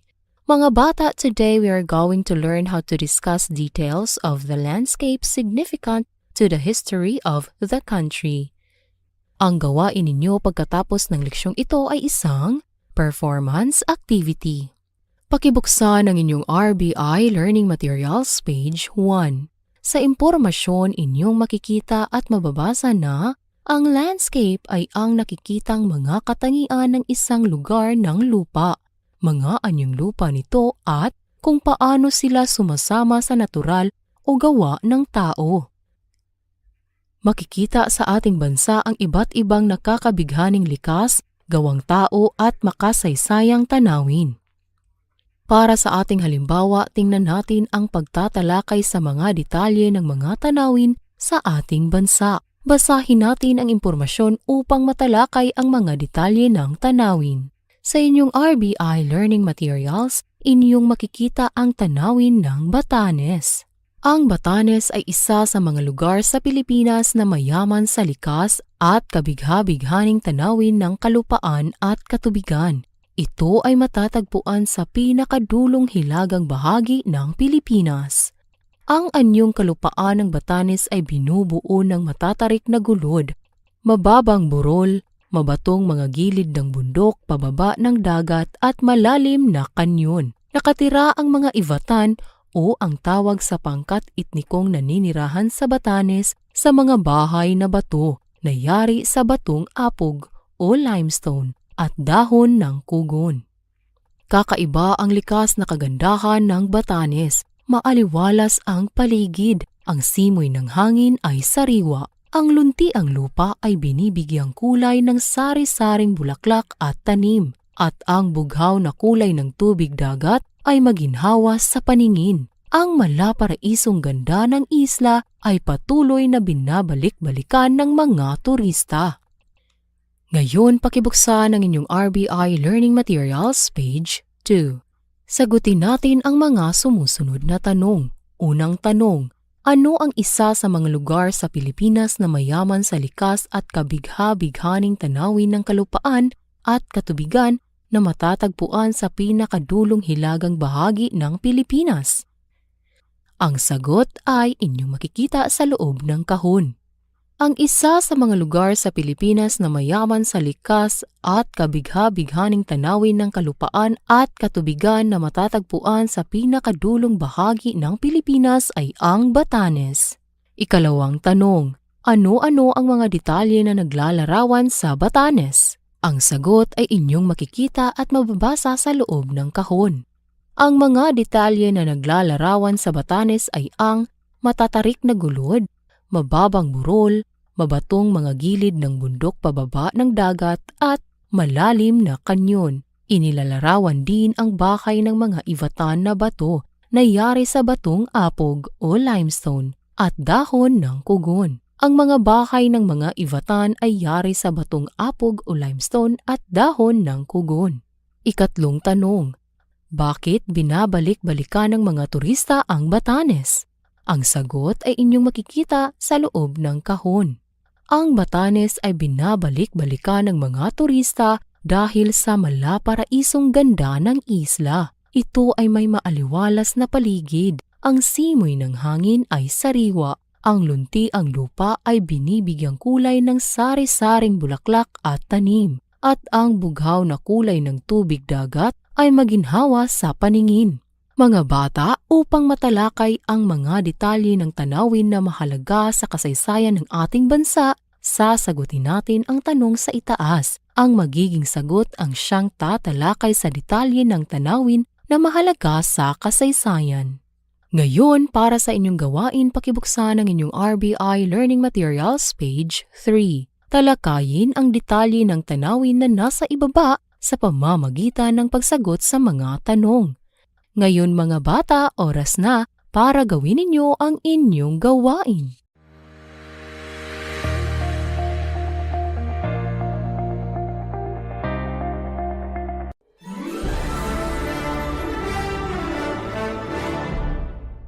Para sa mga bata sa grade 6 science, explain how the organs of the respiratory system work together.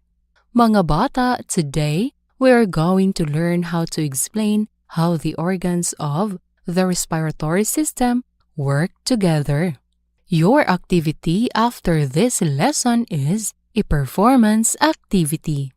Kindly open your RBI Learning Materials page 1.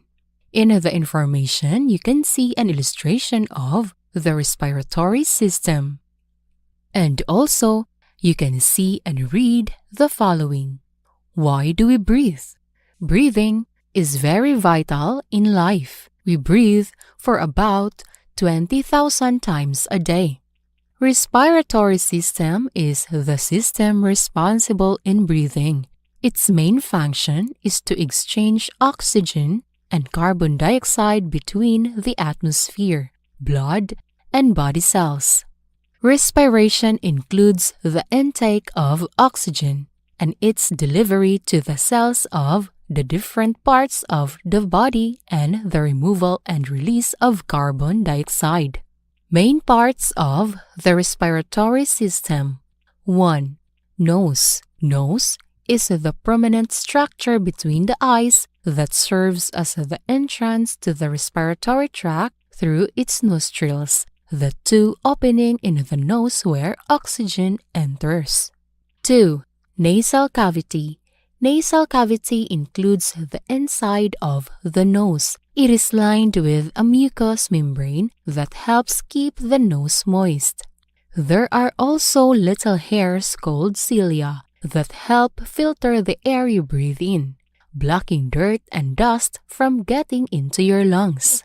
3. Pharynx or the throat is the common passageway for food, water, and air.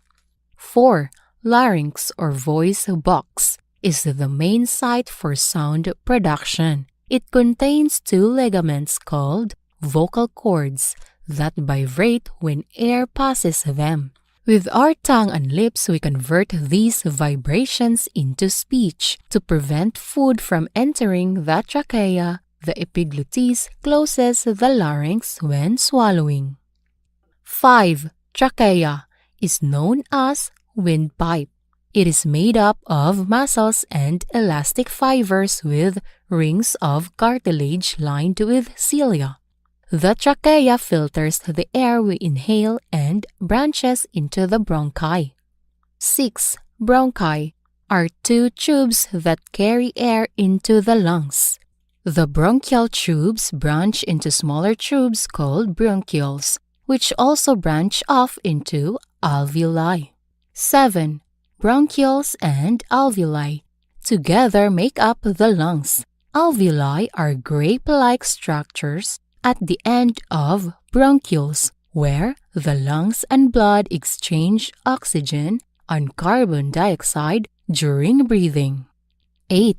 Lungs is located in the chest cavity surrounded by the rib cage. It is the main organ of the respiratory system, where exchange of gases occurs. Oxygen is taken in and carbon dioxide is expelled out.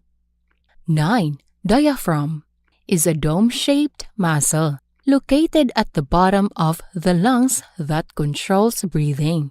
It expands when we exhale or breathe out and pulls downward when we inhale or breathe in. Now for our example, kindly open your RBI Learning Materials, page 3.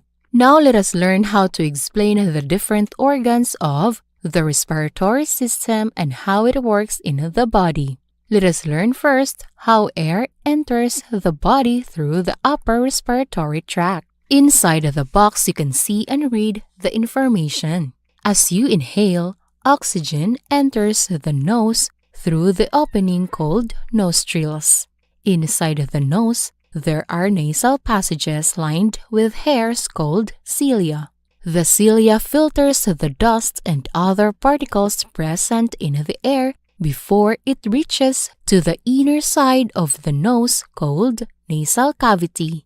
The blood vessels in the nasal cavity will then warm and humidify the air before it will enter into the pharynx. The area in the pharynx that serves as air passageway is called nasopharynx. Then, the air will pass through a small, movable lid called epiglottis, which opens and closes the larynx during swallowing to prevent food and drink from entering your larynx.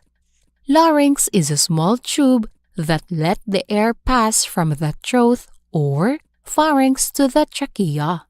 Larynx is a small tube that let the air pass from the throat or pharynx to the trachea. The trachea refilters the air before it enters into the lungs.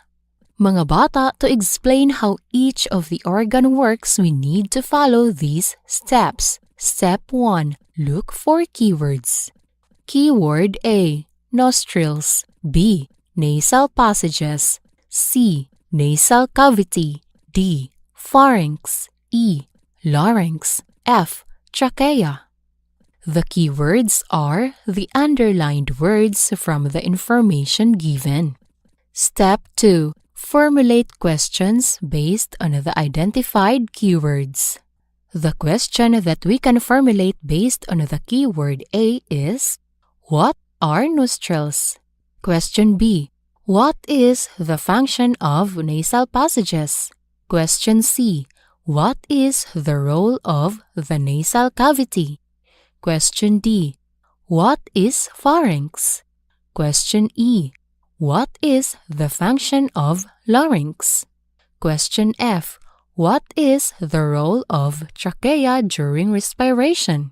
In formulating questions, focused on the functions of each organ in the respiratory system. Step 3. Provide answers on the formulated questions. The answer of question A based on the information is, nostrils are the opening of the nose where air enters. The answer of question B based on the information is, Nasal passages are found inside the nose that contains hair called cilia that filters the dust and other particles present in the air. The answer of question C based on the information is nasal cavity has blood vessels that warmed and humidified the air before it will enter into the pharynx. The answer of question D based on the information is pharynx is the passageway of air to the larynx. The answer of question E based on the information is the larynx is a small tube where air passes before it will reach the trachea. The answer of question F based on the information is trachea refilters the air before it enters to the lungs. In providing answers, you may not copy all the information given. You may reconstruct, rephrase, or add words if the sentences need so. Step 4. Connect all your answers to form your paragraph of explanation that tells how the organs of the respiratory system work. Nostrils are the opening of the nose where air enters. Then, the air is filtered in the nasal passages found inside the nose that contains hairs called cilia, which filters the dust and other particles present in the air. Then, the blood vessel of the nasal cavity warmed and humidified the air before it will enter into the pharynx. Pharynx is the passageway of air to the larynx. Larynx is a small tube where air passes before it will reach the trachea. Trachea refilters the air before it enters to the lungs. Mga bata, in forming your explanation, you may vary the answers you gave. This is to ensure that the messages you convey will come up into a paragraph that tells how each organ works. Mga bata, now for your activity, kindly open your RBI Learning Materials, page 5. Explain how the organs of the respiratory system work in the body. Mga bata, now it is time for you to do your activity.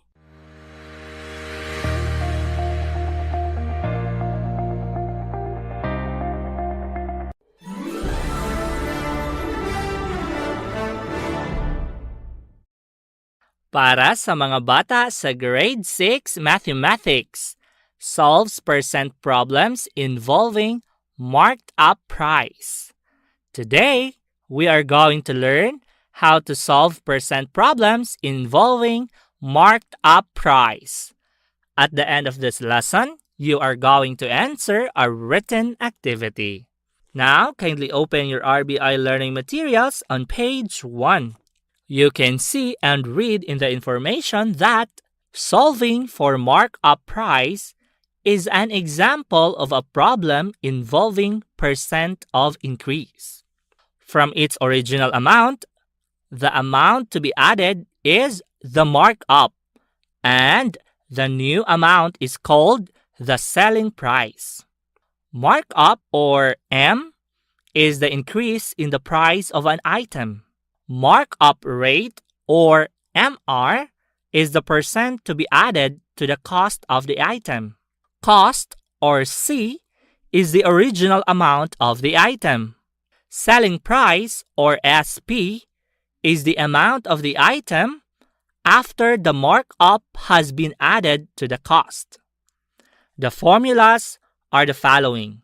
Markup, or M, equals cost, or C, times markup rate, or MR. Markup rate, or MR, equals markup, or M, over cost, or C, times 100%. Cost equals markup, or M, over markup rate, or MR. Selling price equals cost, or C, plus markup, or C, times open parentheses 100% plus MR close parentheses. So, let's have example 1. Let us learn how to solve the word problems involving price markups using this formula.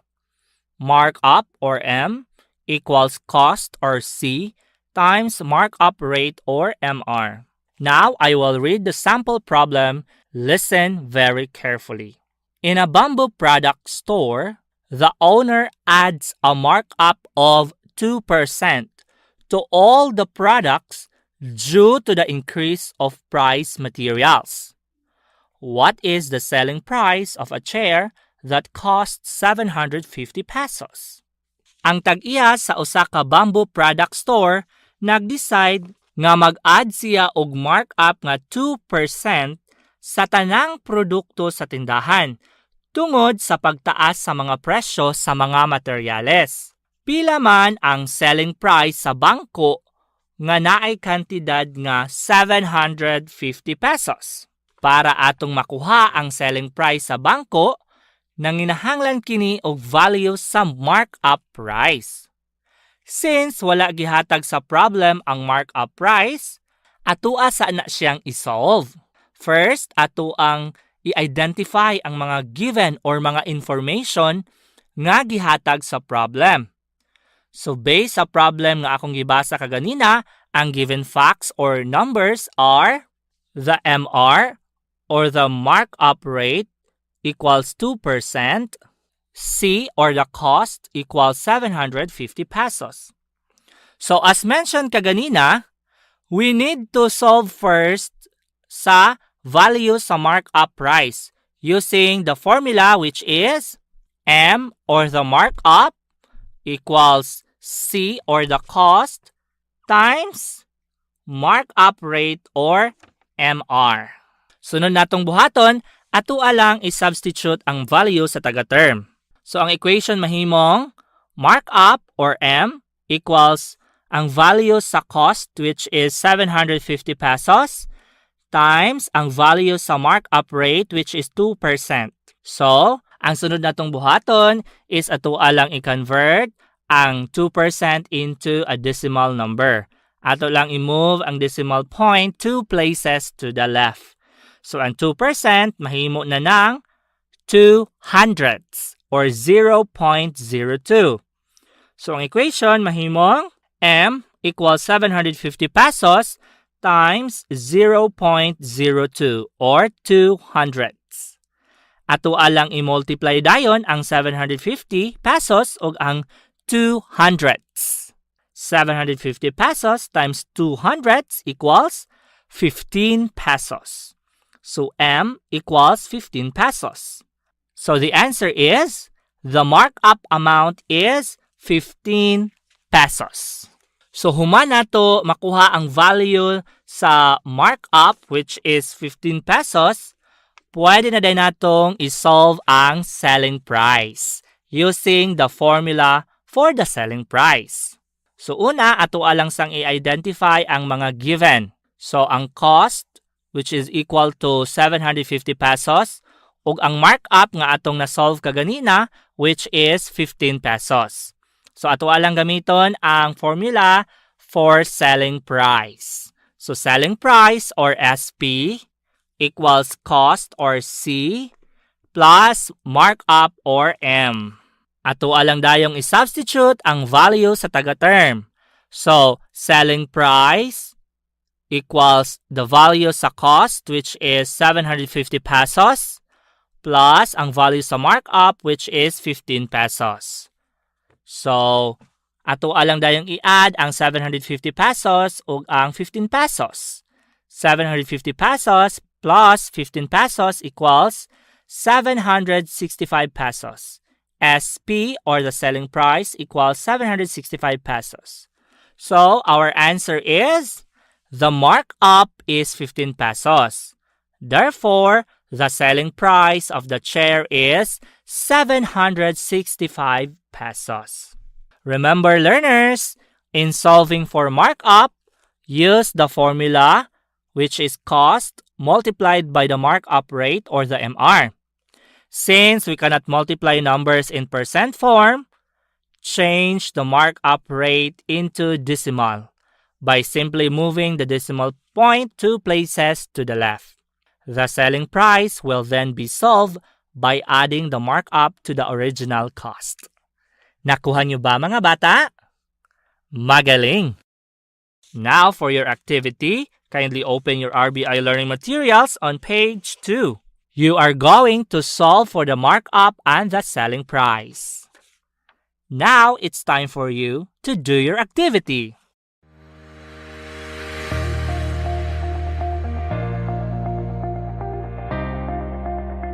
Sa ngala na lang sa kinatibuk ang puwersa sa Tangub City Division sa pagpanguna sa atong Schools Division Superintendent Dr. Agostines Esepi, ingon man sa pag-abag sa atong Assistant Schools Division Superintendent Dr. Lorena P. Serrano, ingon man sa pag-ayuda ug pagsuporta gayud sa atong lokal nga pangagamhanan pinaagi sa atong halangdong mayor Dr. Jennifer Witan, kining inyong mga magtutudlo sa kahanginan maingon kaninyo, daghan kayong salamat sa inyong pagpakiguban kanamo sulod sa duha ka takna nga tulumanon. Hangtod ugma, bye-bye everyone, God bless us all.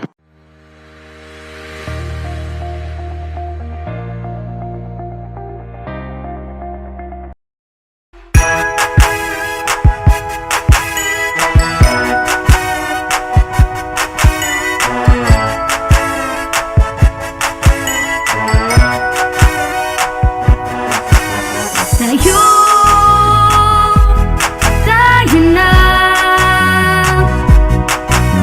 buksan ang mga radyo, lina at matuto sa mga aral sa mundo. Tayo na tumutok na sa TV, mag-aral ng maigi to get the lesson.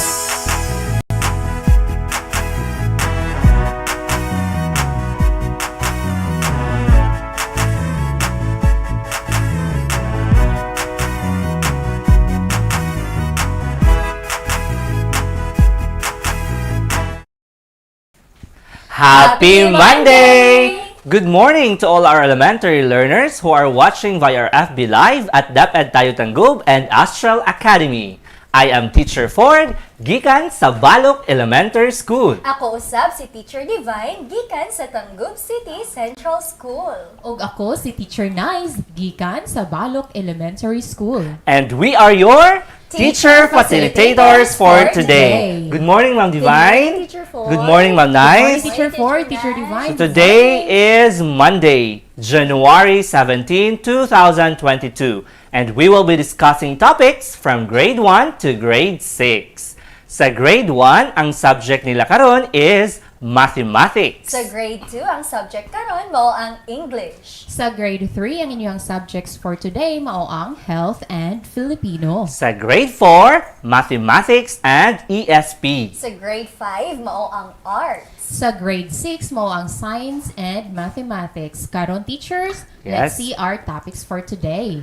Sa grade 1 mathematics, ang ilang topic karon is subtraction as taking away elements of sets. Sa grade 2, English, ang topic karon mo ang illustrations on the cover of a book. Sa grade 3 Health, ang inyong topic mao ang Common Childhood Diseases ug sa Filipino, ang topic mao ang Salitang Magkatugma. Sa grade 4 mathematics, ang inyong topic karon is solving routine problems involving addition and or subtraction of similar fraction using appropriate problem-solving strategies and tools. Og sa ESP Grade 4, ang inyong topic karon is pagiging bukas palad sa panahon ng kalamidad. Sa grade 5 Arts, ang topic karon mo ang details of the landscape significant to the history of the country. Sa grade 6 Science, ang inyong topic mao ang Respiratory System. O sa Mathematics, ang inyong topic mao ang Solving Word Problems Involving Price Markups. So learners, those are the topics that we will be discussing after a short break. This is Astral Academy Cyber School.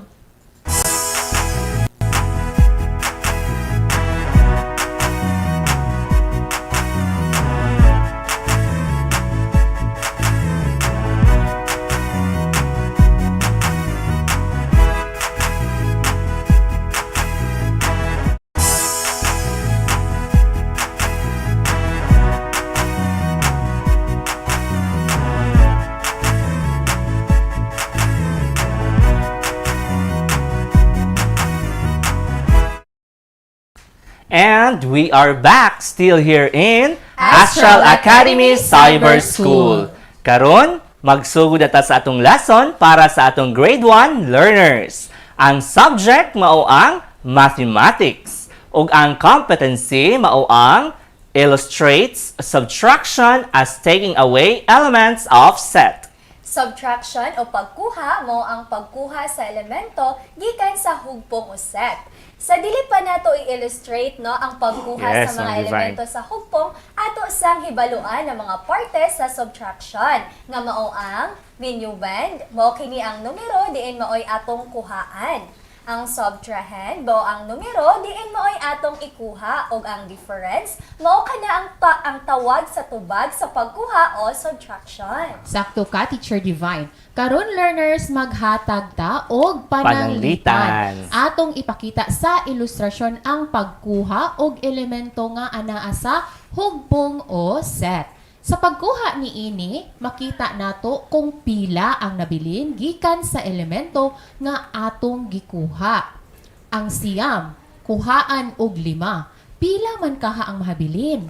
Okay, so learners, aron atong mahibaluan kung pila ang mahibilin, magamit kita og hugpong sa mga lollipop. Yes. Okay. Ito ang Paborito ba natin mong lollipop, Ma'am Nice? Ikaw, Ma'am Divine, paborito mo Ganahan lollipop? ko Ganahan ka mo lollipop, lollipop? yes. Okay. So, karon atong kuhaan ang hugpong sa lollipop og 5. Aron atong mahibaluan kung pila ang mahibilin ni ini. Yes.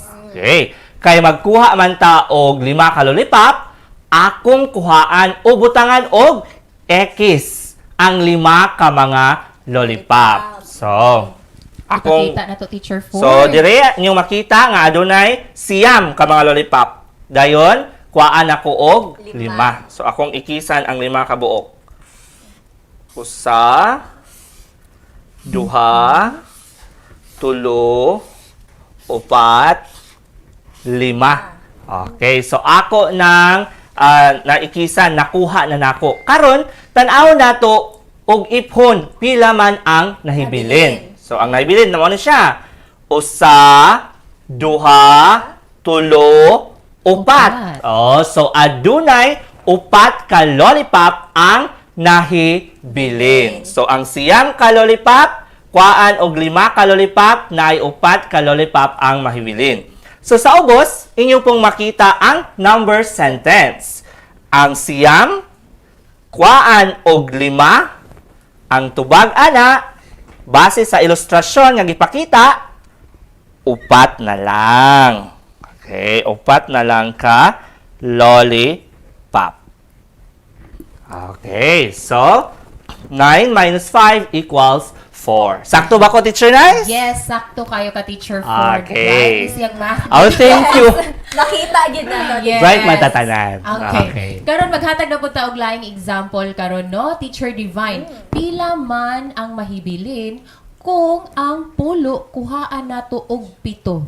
So, Okay. magamit po ta karon og hugpong sa mga dulaan. Sige, teacher. dulaan na po. So, Illustration gihapon na nga to ang gamiton Oo. learner. So, learners, no, sa maong hugpong inyong makita nga aduna kitay napulo ka mga dulaan. Hapon siguro na Oo, tag atong otro no. hapon. yes. Sige, para i-sure Usa, na pulo. duha, tulo, upat, 5, 6, 7, 8, 9, napulo. Yes. So, sama sa mong giingon ganina, Teacher Nice, ang napulo ato kanang kuhaan og 7.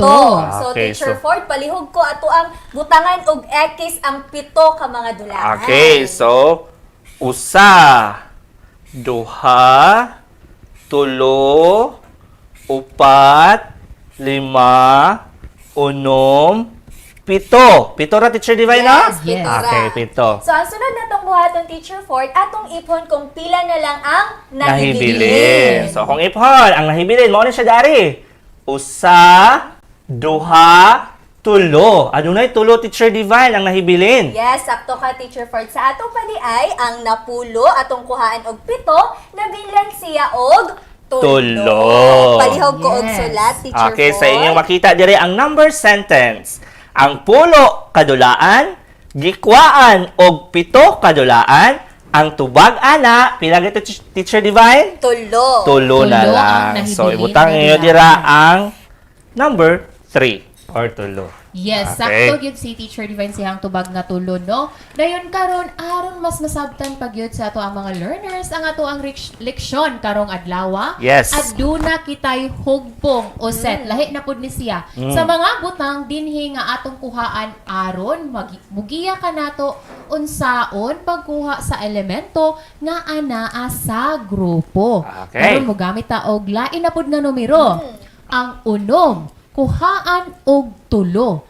Pila man ang mahibilin ana Teacher Ford. Okay, so magamit ta karon og hugpulong. Yes. Ang atong hugpong sa mga butang. hugpong sa mga butang. Ang akong gamiton karon Teacher Nice ug Teacher Divine, ball pen. Yes. Okay, so ganiha giingon ni Teacher Nice no nga adunay Unom. unom. Unom. So akong ipon, usa, duha, tulo, upat, lima, unom. Okay, unom ka ballpen. Para atong mahibuluan kung pila ang mabilin sa unom, kuhaan og tulo, akong ipakita karon ninyo ang pagkuha og tulo ka buok ballpen sa atong unom ka buok ballpen. So kuhaan ako ni siya og tulo. Usa, duha, tulo. Ako daw ihatag ni Ma'am Nice. Oh, ihatag na ako ni Ma'am Nice ang tulo. So, atong ipon karon og pila man ang nahibilin. So, ang nahibilin, usa, duha, tulo. So, aduna nalay tulo ka buok ballpen. Sa ato pa Teacher Nice, ang unom kuhaan og tulo, nabinlan kini og tulo. Ato kanang gipakita pinaagi sa pagkuha sa mga elemento gikan sa atong hugpong o set nga mga ballpen. Yes, sakto ka Teacher Ford. Napakita og nakuha na nato ang saktong tubag sa unom kuha ang tulo nga mao ang tulo. Karon teachers and learners maghatag na pud taglaing hugpong o set sa mga butang. Teacher Divine, aduna kitay 8 ka mga kutsara. Okay, aha naman to itong mga mahiwagang kutsara din ha. Kung kuhaan kinig upat, pila man ang nabilin? So 8. Kuhaan og upat. Sila may nabilin. So, atong gamitan ng hugpong sa mga kutsara. Ato sang iphon, Teacher Ford, no? Kung 8 bagyod ni kabuok, ato ang Basin kutsara. sobra dahil na, no? Or kulang ba dahil na? Yes. Sige, pakita gina sa mga bata. Usa, duha, tulo, upat, lima, unom, pito, walo. So, aduna tayo 8 ka kutsara. Karon, aron atong maibaluan kung pila ang mahibilin, kung ang 8 ka kutsara, kuhaan na to og Kailan gito ko ang upat. So, magkuha ko karon og 4 ka mga kutsara. Sige, kuha ay Teacher Divine og So, upat. na ta. Sige. Usa, duha, tulo, upat. Okay. Okay, so ang 8 ka kutsara, gikuhaan na to og 4 ka kutsara, nabinlan na lang og 4 ka kutsara. Okay, so ang 8, kuhaan og upat na lang ang mahibilin. Yes. So, sakto ba, Teacher Nice? Yes, sakto ka, Teacher Divine and Teacher Ford. Learners, ayaw mo kalimot ha, nga maukad to ang ato ang pagpakita o pag-illustrate sa pagkuha sa elemento nga anaa sa hugpong o set. Learners, maukad to ang atong lesson para sa atong grade 1 learners. Stay tuned because we will be back after a short break. This is Astral Academy Cyber School.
And we are back, still here in Astral Astral Academy Academy Cyber Cyber School. School. Karon, padayon ta sa atong lesson para sa atong grade 2 learners. Ang subject is English. And our competency is discuss the illustrations on the cover and predict what the story may be about. Yes, so learners, when you look at the cover of a book, it can give an impression of whether the story will be interesting or not. Also, by looking at the illustrations, the title of the book and graphics or pictures can help you predict what the story may be about. Yes, the illustrations express the main idea and the interesting part of the story. Predicting what the story may be about should be carefully done based on the clues in the illustration. Yes, you're right, Ma'am Nice. So now, let's discuss the illustration cover that can be seen on your screen and let us predict what the story may be about. So diha sa inyong screen, inyong makita ang usa ka illustration. Karon, ang atong ansiran ang mga pangutana based sa illustration nga inyong nakita diha sa inyong screen. So, question number 1. What is the title of the book? So, Ma'am ako'y Divine? answer na Teacher Ford, no? Okay, so, based on the illustration given, the title of the book is The Gingerbread Man. So, nganong mauman ka na ang ato ang title? So, learners, we can see that it is written in bold and nasya sa pinakaimabaw nga part sa ato ang illustration. Yes, sakto ka, Teacher Divine. So makita nato diha ang title imabaw sa parte sa atong illustration. So that is the answer for question number 1. Now let's proceed to question number 2. Who are the characters of the story? Yes, base Ma'am sa Nice? Yes, base sa ato ang illustration nga makita ang mga learners ha. Dira ra gyud nato makita or ang mga tubag sa mga pangutana nagbase ra gyud sa illustration. So the characters are mao kini sila ang mga karakter nga ato ang makit-an sa illustration. Gingerbread Man, the woman and her husband, cow, horse, and the fox. They are the characters because they are illustrated in the cover page. Very good, Ma'am Nice. So what are the characters doing in the illustration? Yes, So, Ma'am kung ato Divine. ang panawon dyan no, ang ilustrasyon, no, the characters are chasing the gingerbread man. Ilahang gigukod. Gukod, yes. That's right, Ma'am Divine. So, what do you think will happen to the gingerbread man? Ma'am Nice. Yes, kani siya kay base sa atong competency no predicting man so O, base atong din tagnaon. Yes. O, sa kinahitabo sa story. Balikan dyan natong illustration. Yes. So, base sa illustration, the gingerbread man was eaten by the fox. Makita ninyo dira sa illustration no nga gikaon ang gingerbread man sa fox. Yes. Yes, we can see, yes, and we can see nga gikaon gid siya rin. Buot pasabot nga gikaon siya sa Yes, nakaimot fox. talaga kaon siya sa fox. Okay. So, sakto ka, Ma'am Nice. So, now the next question about the illustration is, what is the best prediction as to what will be the story may be about? Okay, so based sa mga natubag na to nga mga pangutana ni mo Teacher Ford, no, ug based po sa makita sa tong illustration, the story may be about the gingerbread man who was being chased by the woman and her husband, the cow, and the horse. In the end, the gingerbread man was eaten by the fox. Okay, very good, Ma'am. Sakto ba ang Yes, of prediction? course, Ma'am Divine. So, the prediction of what the story may be about was carefully done based on the clues in the illustration of the cover. So, focus lang yung tatanan sa cover or sa illustration nga gihatag. So, more discussion after a short break. This is Astral Academy Cyber School.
And we are back, still here in Astral Academy Cyber School. Karon, adto na ta sa atong mga bata sa grade 3. Ang subject mao ang health ug ang competency mao ang identifies common childhood diseases. Ang kasagaran nga sakit sa pagkabata, makuha ka na pinaagi sa wala pagkaon sa mga masustansyang pagkaon, kakulangon sa husto nga nutrisyon sa lawas, dili saktong pag-atiman o paghimlo sa lawas, o pwede usab kini makuha gikan sa hugaw sa atong palibot. Ang mga bata kinahanglan nga adunay sakto nga nutrisyon para malikayan ang mga sakit. Sakto ka, Teacher Divine. Kasagaran, mga mikrobyo o bakterya ang magdala sa mga nagkalain-laing sakit sa lawas. Mao kini ang mga kasagaran nga sakit sa pagkabata. Ubo, sipon, hilanat, sakit sa tiyan, bayuok, pagsakit o paghubag sa tutunlan o tonsillitis. Yes. Pangatol sa panit, tipdas o hangga. Okay. Karon, aduna kitay hulagway og atong ilhon kung unsa ang sakit nga gipakita niini. So diha sa inyong screen, lantawan ninyo ang hulagway. Kasagaraan kini masinati sa mga bata kung dili sila mukaon og tarong, ilabi na kung puro rat chips o junk foods ang gikaon sa mga bata. Unsa man ang sakit nga gipakita sa hulagway, Teacher Divine? Teacher Ford, base sa ipakita sa hulagway o sa imuhang giingon kaganina, Yes. ang sakit mao ang sakit sa tiyan. O common gyud kayo ni nga sakit sa ato ang mga bata. Ilabi na kung di magtultol sa oras sa tingkaon o dili pa jud mo kaon og insakto. Okay, so nakita ba ninyo learners ang hulagway diha sa inyong screen nga ang bata gagunit sa iyahang tiyan. Okay. So karon, adto na punta sa sunod nga hulagway. Okay, nakita ba ninyo learners ang mga hulagway diha sa inyong screen? So, kasagaraan masinati kini sa mga bata nga adunay allergies sa mga abog, adunay sinusitis. Unsa man ang sakit nga gipakita sa hulagway, Teacher Nice? Teacher Ford, base sa hulagway, ang sakit nga gipakita mao ang sipon. O common gyud kaayo kini sa mga kabataan karon. Kanang siponon dali ra gyud kaayo sila matrigger. Yes, sakto ka, Teacher Nice. Ilabi na sa atong panahon nga init din mukalit lang pug ulan. Yes. So, maong importante kaayo learners nga ang adunay maayong nutrisyon ug hustong pag-atiman sa lawas aron magpabiling himsog ang atong lawas og malikay kita sa mga sakit. So mao kadto ang lesson para sa atong grade 3 learners ang subject health. Karon padayon gihapon ta para gihapon ni sa mga bata sa grade 3. Ang asignatura ay Filipino at ang competency ay natutukoy ang mga salitang magkatugma na nasa tula. Ang salitang magkatugma ay mga salitang magkasintunog ang dulong pantig ng mga ito. Mayroong ganap at di ganap na tugma. Tama, ganap na tugma ang mga salita kung magkapareho ang tunog o titik ng huling salita. Ito ay tugma sa patinig na A, E, I, O, U. Di ganap na tugma naman ang mga salita na magkapareho lamang ang tunog ng huling salita sa bawat taludtod. Ngunit magkakaiba ang titik. Okay, tama ka, Teacher Nice. Ngayon, mga bata, may babasahin akong tula. At pagkatapos, ating tukuyin ang mga salitang magkatugma na nasa tula. So, ang tula mga bata ay inyo ring makikita dyan sa inyong screen. Okay. Ang batang masunurin. Ako ay batang masunurin. Utos ni nanay ay susundin. Utos ni tatay, gayon din. Iyan ay di lilimutin. Pagmamahal ay ipinakikita sa pagsunod sa kanila. Ang mag-anak ay sasaya, kaming lahat ay maligaya. Ngayon, atin nang tukuyin ang mga salitang magkatugma sa unang saknong. Okay, ano-ano ba ang mga salitang magkatugma dyan, Teacher Divine? Yes, so base sa tulang iyong binasa, Teacher Ford, sa unang saknong, ang mga salitang magkatugma ay ang mga salitang masunurin, susundin, din at lilimutin sapagkat pareho ang kanilang tunog na in sa hulihan ng salita. Okay. So learners, makitausap ka na ninyo sa inyong screen. Okay, so maotoy mga salitang magkatugma sa unang saknong. Okay, ngayon puntahan natin ang pangalawang saknong at ating alamin ano-ano ba ang mga salitang magkatugma sa pangalawang saknong, Teacher Nice? Yes. Sa pangalawang saknong, ang salitang magkatugma ay ipinakikita kanila, sasaya, maligaya, sapagkat pareho ang kanilang tunog sa hulihan ng salita. Okay. Ito ay ganap na magkatugma dahil tugma rin o pareho ang hulihang patinig ng mga salita na learners, inyo ka nang makita sa inyong screen. Okay, tama ang sinabi mo, Teacher Nice. Huwag kalimutan mga bata na may parehong tunog sa dulo ng salita ang salitang magkatugma. So parehas sila og tingog sa katapusan. So maokad to ang inyong lesson para sa atong mga bata sa grade 3. We will be back after a short break. This is Astral Academy Cyber School.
And we are back still here in Astral Academy Cyber School. Karon, adto na punta sa atong lesson para sa mga bata sa grade 4. Ang subject mao ang mathematics ug ang competency is solves routine problems involving addition and or subtraction of similar fractions using appropriate problem-solving strategies and tools. In adding and or subtracting similar fractions, Add or subtract directly the numerator and copy the denominator. Then simplify or reduce it to the lowest term if necessary.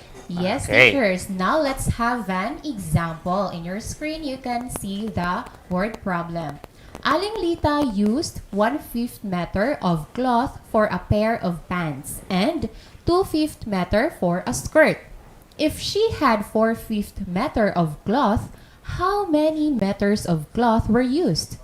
How many meters were unused? Okay, so kanang problem learners inyo pong makita diha sa inyong screen. Yes. So karon, para atong maansiran ang problem, let us follow these steps. So sa inyong screen, inyong makita ang usa ka table. Sa una nga column, inyong mabasa ang mga steps on how to solve the problem. Og sa pikas column, inyong makita nga giunsa pag-process ang problem og mga answers sa mga questions nga inyong makita sa column, sa first column. So adto ta sa una nga step. Ang una is understand. Under ani nga step, adunay duha ka mga pangutana nga kinahanglan natong tubagon. So the first question is, what is asked in the problem? Unsa may gipangutana sa problem? So para atong maansiran ang question, ato ang tan-awon ang question nga part sa problem nga nakita ninyo sa inyong screen ug ato kining i-translate into a statement form. So ato ang makita sa problem nga adunay duha ka mga pangutana. Ang una is the meter of cloth used. So sa kaduha nga column learners inyo nang makita. Og ang ikaduha nga question is the meter of cloth and used. So mao toy answers sa una og ikaduha nga pangutana. Sunod nga question under ani nga pangutana, under ani nga step rather, is what are the given facts? Unsa may mga information, mga impormasyon, mga numero nga gihatag sa problem nga gibasa ni Teacher Nice kaganina. So, based sa problem, the given facts are 1/5 meter of cloth for a pair of pants, 2/5 meter for a skirt, and 4/5 meter of cloth. So, maotoy step 1. Okay. Okay, so karon kayo man naman ang step 1 Yes, Teacher Divine. Step 2 mo ang plan. So ani nga step, we need to answer 2 questions. Ug ang una nga pangutana is what is or are the operations to be used? So based sa problem, aduna tay duha ka mga operations nga gamiton nga mao ang addition ug subtraction. So, mogamit tag addition tungod kay kinahanglan man natong i-plus o i-add ang meter sa cloth nga gigamit ni Aling Lita para sa pair of pants o sa skirts. Mogamit pud ta og subtraction tungod kay kinahanglan man nato nga i-minus ang nagamit nga cloth sa pants o skirts sa kinatibuk-an nga meter nga cloth nga anaa ni Aling Lita. Mo kana ang tubag sa una nga pangutana. Yes. Ang sunod nga pangutana under this step is, what is the number sentence? So, ang ato ang number sentence is 4/5, which is ang meter nga naa ni Aling Lita, minus, open parenthesis, 1/5 nga iyahang gigamit para sa pair of pants, plus 2/5 nga iyahang gigamit para sa skirts. Close parenthesis equals N. And so mao to ang step 2. Yes. Sakto ka, Teacher Divine. Karon adto ta sa step 3, which is ang solve. Ato anang isolve ang problem. Ato ang gamiton ang routine nga pamaagi sa routine nga pamaagi. Ato alang ansiran ang number sentence nga ato ang naporma ganina. Palihog ko sa whiteboard aron makit-an gyud sa ato ang mga learners. Yes, akong isulat diri ang number sentence. Yes. Okay. So 4/5 nga mao toy meter sa cloth nga naa ni Aling Lita minus open parenthesis 1/5 nga gigamit niya para sa pants plus 2/5 nga gigamit niya para sa skirt close parenthesis equals N. Okay. Unsa atong unahon ang answer, Ma'am Nice? Pilay na bilin. So, Unang Unahon nato no, Teacher Ford, mao ang Simplify sa nato Yes. ang operation. nga Yes. nasulod sa ato ang parentheses. So para ato ang makuha ang total meter sa cloth nga nagamit ni Aling Lita sa pants o sa skirt. Okay, since ang mga fractions are similar, so ninyong makita diri nga ang similar fractions. Unsa gid ang similar fractions, Ma'am Divine? So ang similar fractions na mo kana ang mga fractions nga adunay pareha og denominator. So Okay. lima ang ilang denominator. Okay, so similar fractions sila. So sa giingon ni Ma'am Divine kaganina, atong i-simplify ug una ang naa sulod sa parentheses. So similar fractions, ato lang i-plus diretso ang ilahang numerators. Sa ibabaw nga number, dayon kopyahon ang common nga denominator which is 5. So 1 plus 2 equals 3. 3, dayon kopyahon ang common nga denominator nga 5. So ato nang naansira ni siya. Kani kopyahon po nato ni siya sa ubos. Kay wala pa man nato siya na hilabti. So 4/5 gihapon dira minus 3/5 na ang answer ani equals n lang gihapon. Okay. So karon sunod natong buhaton is atong i-minus ning 4/5 og 3/5. So similar fractions naman gihapon. Yes. Ato lang idiretso minus ang numerator, ang mga number sa ibabaw. Dayon kopyahon ang ilang common denominator. So 4 minus 3 equals 1. 1. Dayon kopyahon ang Denominator nga 5. common denominator nga 5 equals n. So ato nang na-solve ang problem. Ang una nga pangutana ganina, pila man ang cloth nga nagamit ni Aling Lita. So kani mo na siya itubag 3/5. 3/5 meter of cloth was used by Aling Lita sa paghimo sa pants o sa skirt.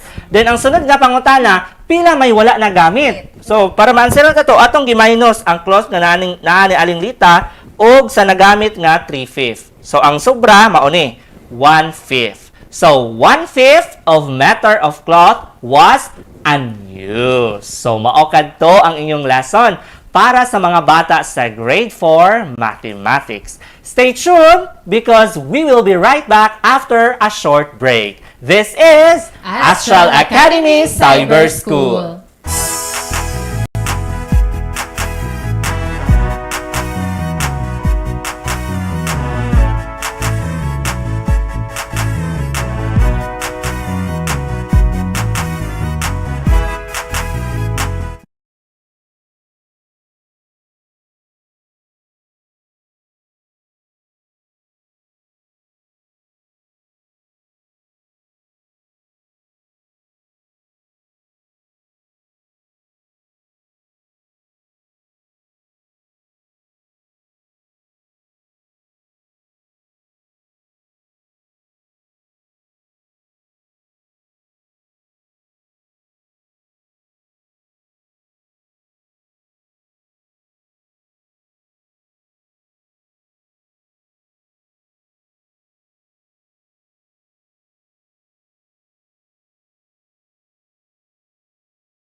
Alamin ang teknolohiya sa agrikultura at pangkabuhayan upang umunlad ang ating bayan sagana sa likas na yaman.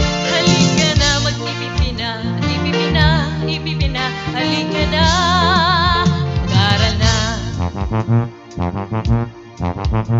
Malamig ang teknolohiya sa agrikultura at pangkabuhayan upang umunlad ang ating bayan sagana sa likas na yaman. Halika na, mag-ipipina, ipipina, ipipina. Halika na, para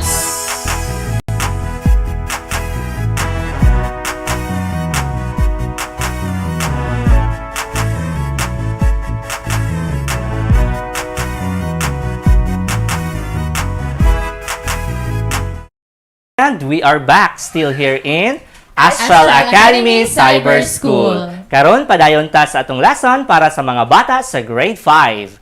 Ang before dito magpadayon Teacher Divine ug Teacher Nice atong i-remind ang atong learners nga ang second attendance marker inyo nang makita diha ibabaw sa inyong screen. Palihog og sulat ini sa papel or sa inyong SLM para dili mo maabsinan karong adlaw. Okay, karon padayon ta. Okay, padayon ta sa atong lesson sa grade 5. Ang subject is arts and the competency is discuss details of the landscape significant to the history of the country.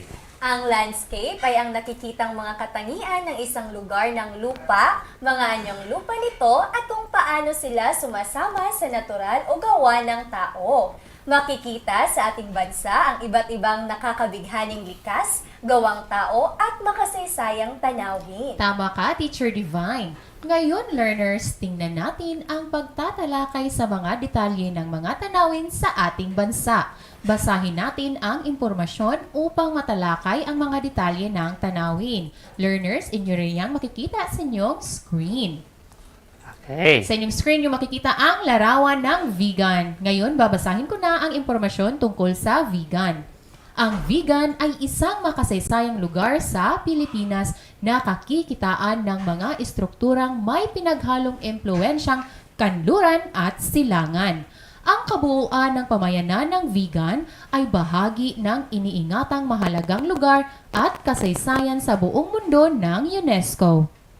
Ang pamayanan ng vegan ay binubuo ng mga tirahan ng bahay na bato, mga komersyal, pampamahalaang institusyon at institusyong panrelihiyon.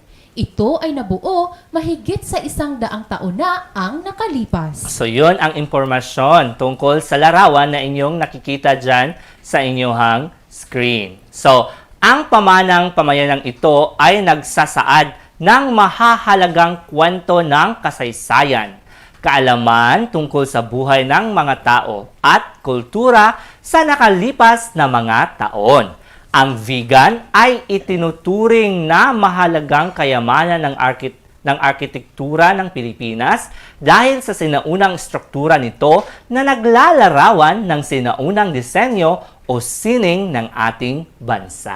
Yes, so para matalakay natin ang tanawin sa vegan, ay sagutin natin ang mga sumusunod na tanong. So narito ang unang tanong. Ano ang makasaysayang lugar sa Pilipinas na kakitaan ng mga estrukturang may pinaghalong impluensyang kanluran at silangan? Ang sagot, Teacher Divine, base sa ating binasang impormasyon ay ang makasaysayang lugar sa Pilipinas na kakitaan ng mga estrukturang may pinaghalong impluensyang kanluran at silangan ay ang vegan. Yes, tama ka, Teacher Nice. Ngayon, pumunta naman tayo sa pangalawang tanong. Ano ang bumubuo sa pamayanan ng vegan? Okay. So, ang sagot, base sa ating binasang impormasyon kanina ay ang bumubuo sa pamayanan ng vegan ay ang mga tirahan na bahay na bato, mga komersyal, pampamahalaang institusyon at institusyong panrelihiyon na nabuo mahigit sa 100 taon na ang nakalipas. Yes, so again learners, ang mga sagot sa mga tanong ay base sa impormasyon na binasa kanina. Yes. So narito na ang pangatlong tanong. Ano ang isinasaad ng pamanang pamayanang ito? Ang sagot sa tanong mo, Teacher Divine, base sa ating binasang impormasyon ay Ang isinasaad ng pamanang pamayanang ito ay ang mahahalagang kwento ng kasaysayan, kaalaman tungkol sa buhay ng mga tao at kultura sa nakalipas na mga taon. Yes. Okay. So pumunta naman tayo sa pang-apat na tanong.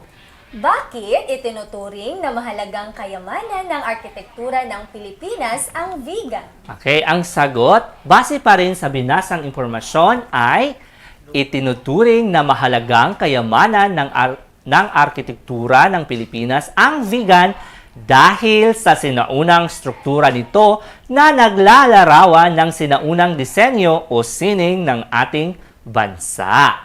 Ngayon, sa pamamagitan ng pagsagot natin sa mga tanong, atin nang natalakay ang mga detalye ng tanawin sa vegan. So, mauto ang inyong topic para sa mga bata sa grade 5. We will be back after a short break. This is Astral Academy Cyber School.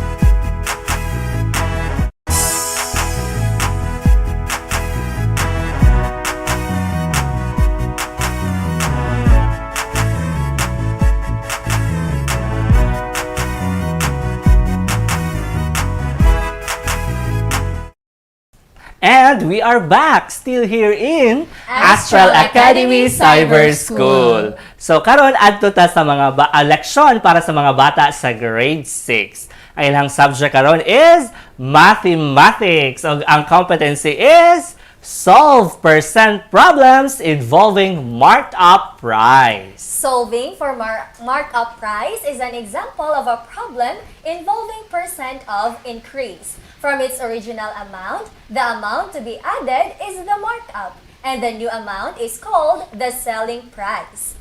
Markup, or M, is the increase in the price of an item. Markup rate, or MR, is the percent to be added to the cost of the item. Cost, or C, is the original amount of the item. Selling price, or SP, is the amount of the item after the markup has been added to the cost. Okay, so these are the formulas. So first, the formula for markup, or M, equals cost, or C, times markup rate, or MR. For markup rate, we have markup rate, or MR, equals markup, or M, over cost, or C, dayon times 100%. For cost, we have cost, or C, equals markup, or M, over markup rate, or MR. And for selling price, we have selling price, or SP, equals cost, or C plus markup. So now let's have an example. Sa atong example, mag-focus ta sa markup o sa selling price. So ako karong basahon ang problem nga inyong makita usab diha sa inyong screen. So mo kani ang ato ang problem. A certain store will impose a 2% markup to its original price in all of goods due to the price increase in the world market. If the original cost of rice per kilogram is 60 pesos, what will be its selling price after the markup is to be added? So para atong makuha or maansiran ang problem o makuha ang selling price sa rice, we need to solve first for the markup. So ang una natong buhaton is ato asang i-identify ang mga given sa problem. So base sa problem, the given facts are MR, or the markup rate, is 2%. C, or the cost, is 60 pesos. Now, let us use the formula in solving the markup. Ato ang gidiscuss na ganina nga ang formula sa pagkuha sa markup mao ang markup, or M, equals cost, or C, times markup, or MR. So, palihog ko sa whiteboard. Yes. Markup rate. Markup rate, or yes, MR. So, the formula is M for markup equals C for cost times markup rate or Yes. Sunod kay ito ang i-substitute ang value sa taga-term. Yes. So the equation becomes M or the markup equals ang value sa cost which is 60 pesos 60 pesos times ang value sa markup rate which is 2%. 2%. Yeah. Okay. Sunod natong buhaton is ato ang i-convert ang 2% into a decimal. Ato lang i-move ang decimal point 2 places to the left. So ang 2%, ang decimal point na naman dire. So i-move lang nato kaduha to the left. 1, 2. So wala may number dire.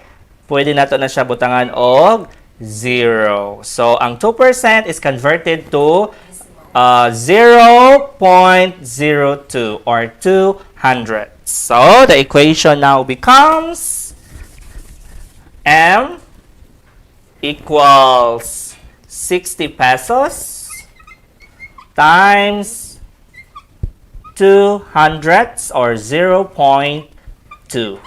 Okay. Karon, pwede na nato nang i-multiply ang 60 o ang 0.2. Kung ato na siyang i-multiply, learners, ang answer ana is, will I answer, Ma'am Divine? Ang answer is 1 pesos and 20 centavos. 1 pesos and 20 centavos. So, ato nang nakuha ang iyahang markup. Okay? Ang markup is 1 and 20 centavos. So, karon sunod natong buhaton is atong pangitaon ang iyahang selling price. So, ang selling price, ang formula for selling price equals, okay, akong i-reason sa Cost or C plus markup. selling price or SP equals cost plus markup. Plus markup. Okay. So, ato lang substitute ang mga values sa taga-term. So, the equation now becomes SP or selling price equals ang value sa cost, pila ito? 60 pesos. 60 pesos plus ang markup na atong nakuha kaganina, 1 peso and 20 centavos. Okay. Ato lang ng i-minus learners. I-plus learners. 60 pesos plus 1 peso and 20 centavos equals 61 pesos and 20 centavos. Okay. So, ato nang nakuha ang selling price which is 61 pesos and 20 centavos. So, maokad to ang inyong lesson para sa mga bata sa grade 6. So, karon, before ta mag-end, ato lang ipahibalo ang third attendance marker inyo nang makita diha ibabaw sa inyong screen.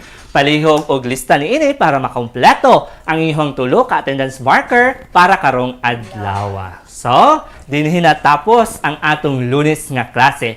Sa ngalan sa kinatibuk-ang puwersa sa DepEd Tanggub, ako si Teacher Ford, gikan sa Balok Elementary School. Ako si Teacher Divine, gikan sa Tanggub City Central School. Ug ako si Teacher Nice, gikan sa Balok Elementary School. Kami ang Team Monday sa kanunay nagahinumdum kaninyo Sa pag-eskwela, Maningkamot, aron ang pangandoy makabot. Bye-bye!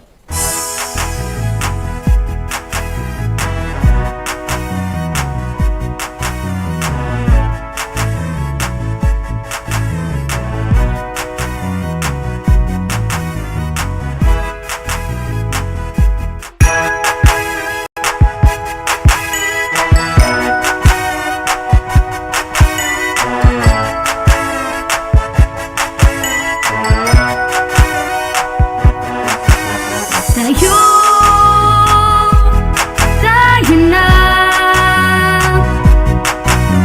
Buksan ang mga radyo, lina at matuto sa mga aral sa mundo.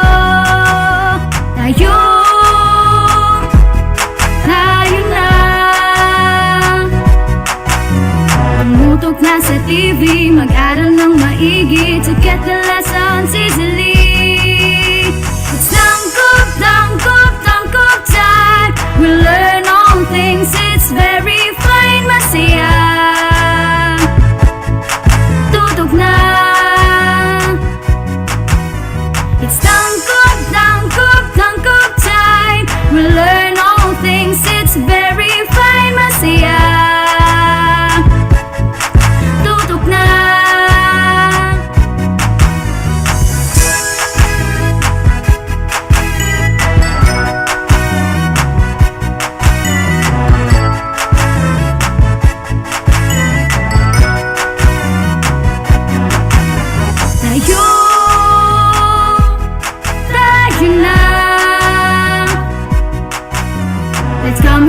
Together, supporting one another. We love, we care, we share. It's tangkop time. We learn all things, it's very fun. Masaya, tutok na. It's tangkop time. We learn all things, it's very fun. Masaya, tutok na. It's tangkop time. We learn all things, it's very fun. Masaya, tutok na. It's tangkop time. We learn all things, it's very fun. Masaya, tutok na. It's tangkop time. We learn all things, it's very fun. Masaya, tutok na. Tangkop time.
Good morning to our dear senior high school learners who are watching via FB Live at Dipid Tayo Tanggub at Astral Academy Facebook page. I am Mr. Michael Angelo G. Mayordo from Simasay National High School. And I am Miss Christy J. Capino of Bungabong National High School, and we are your teacher facilitators today. Good morning, Ma'am Joy. Good morning, Sir Mike. Today is January 17, 2022. So, dali na kayo no ang dagan sa panahon, Jod. So, for today, ma'am, we will be discussing another exciting topic and interesting topics in empowerment, technology, and organization and management. That's right, Sir Mike, because for today, sa ato ang balikan ang ato ang topic sa ato ang subject, which is empowerment technology, which is all about the online creation tools, platforms, and applications. since useful kaayni para sa tuang mga senior high school learners, ilabi na in creating their ICT project. Yes, tama, Ma'am Joy. So with that, stay tuned, learners, because we are going to discuss another topic from our first subject for today, which is empowerment technology. After a short break. This is Astral Academy Cyber School.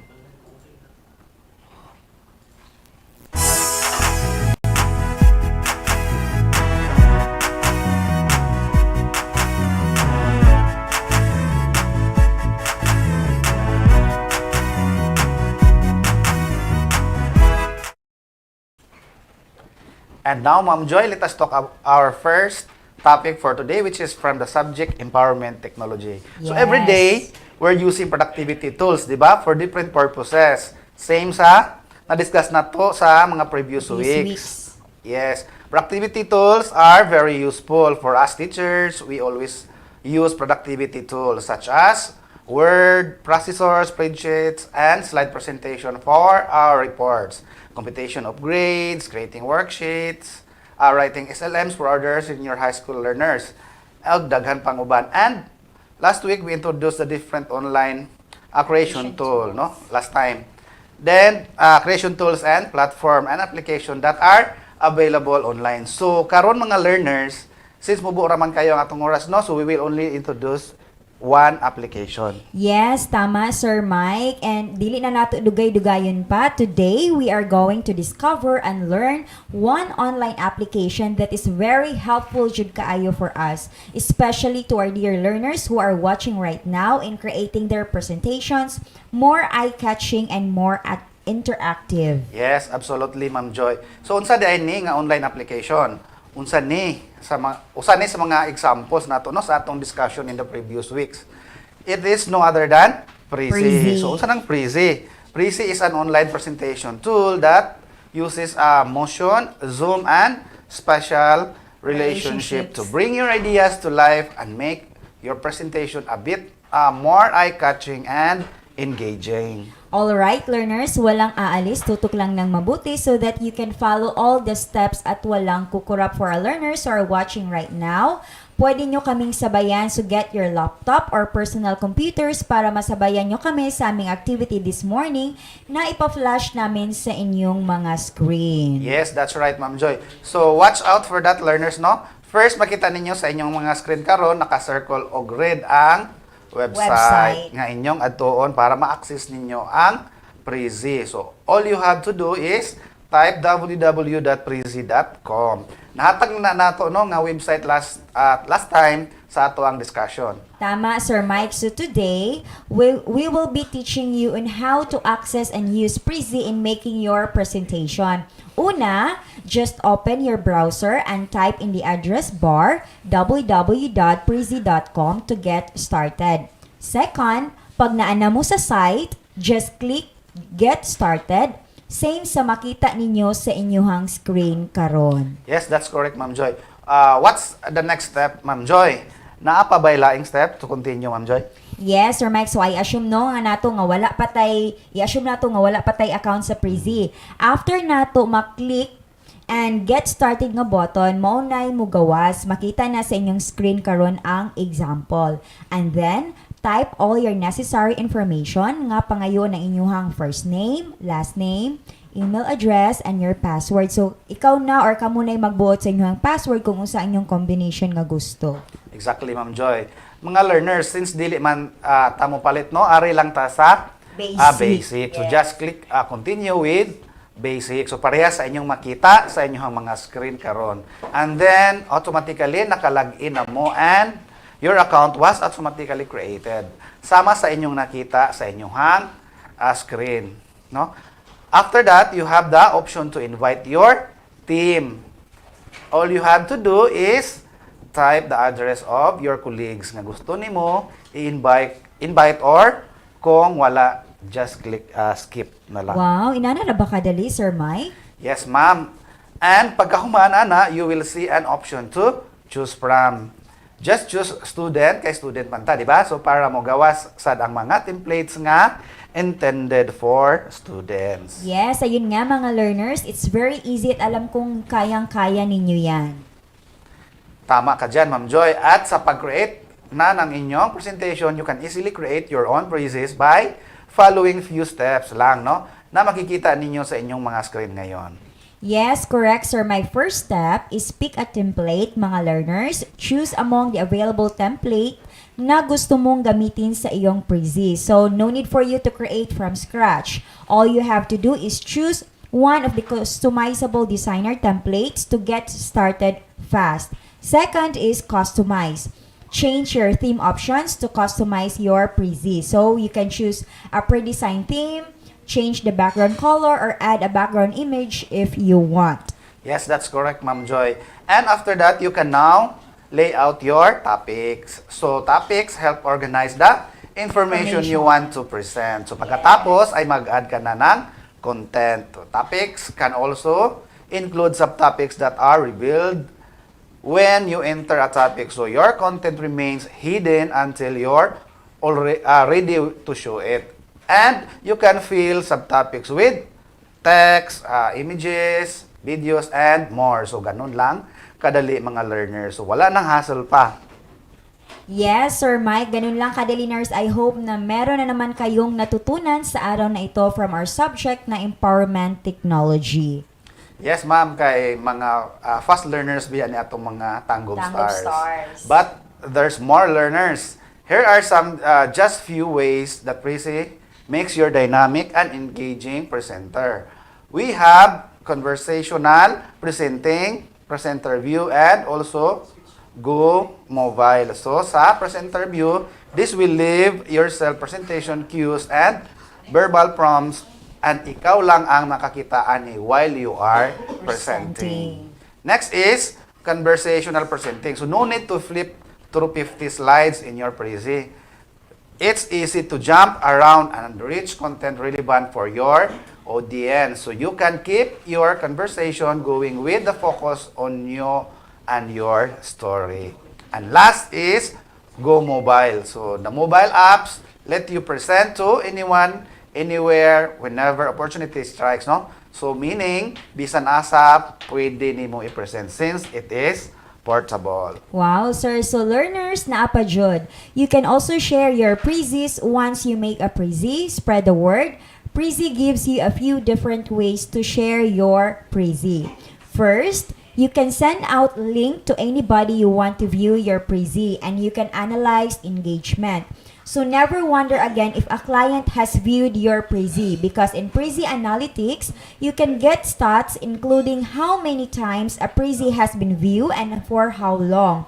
And collaborate, you can work together on a project because Prezi let you co-edit presentations in real time even when your continents apart from each other. Yes, Ma'am Joy. Ganyan lang kadali, mga learners, no? Pili lang kayo ng template tulad ng nakikita niyo ngayon sa inyong mga screens. So, marami yan. Just choose one which is appropriate to your topics and to the kind of presentation you want to create. Yes, sir. So, ayun mga learners, ganyan lang pala talaga kadali gumawa ng Prezi.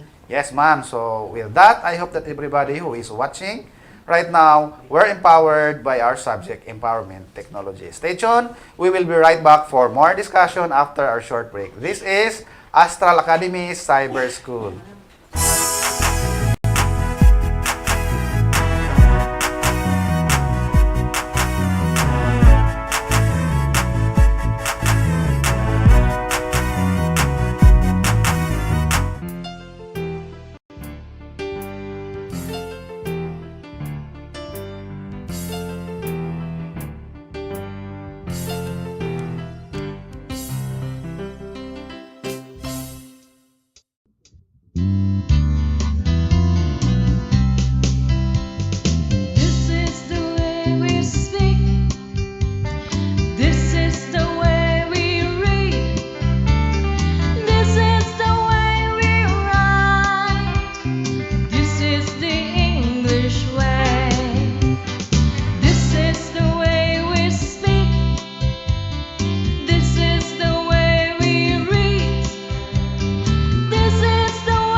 is the way we speak.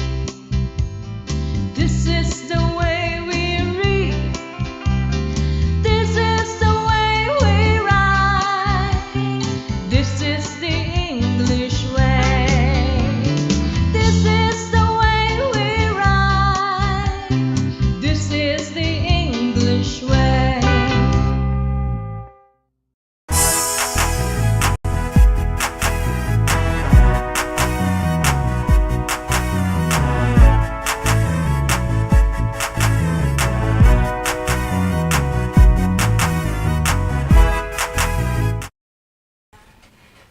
And we're back, still here in Astral Academy Cyber School. This time, learners, let us review our Week 1 to Week 4 topic in Quarter 2 in our subject Organization and Management. Yes, Ma'am Joy.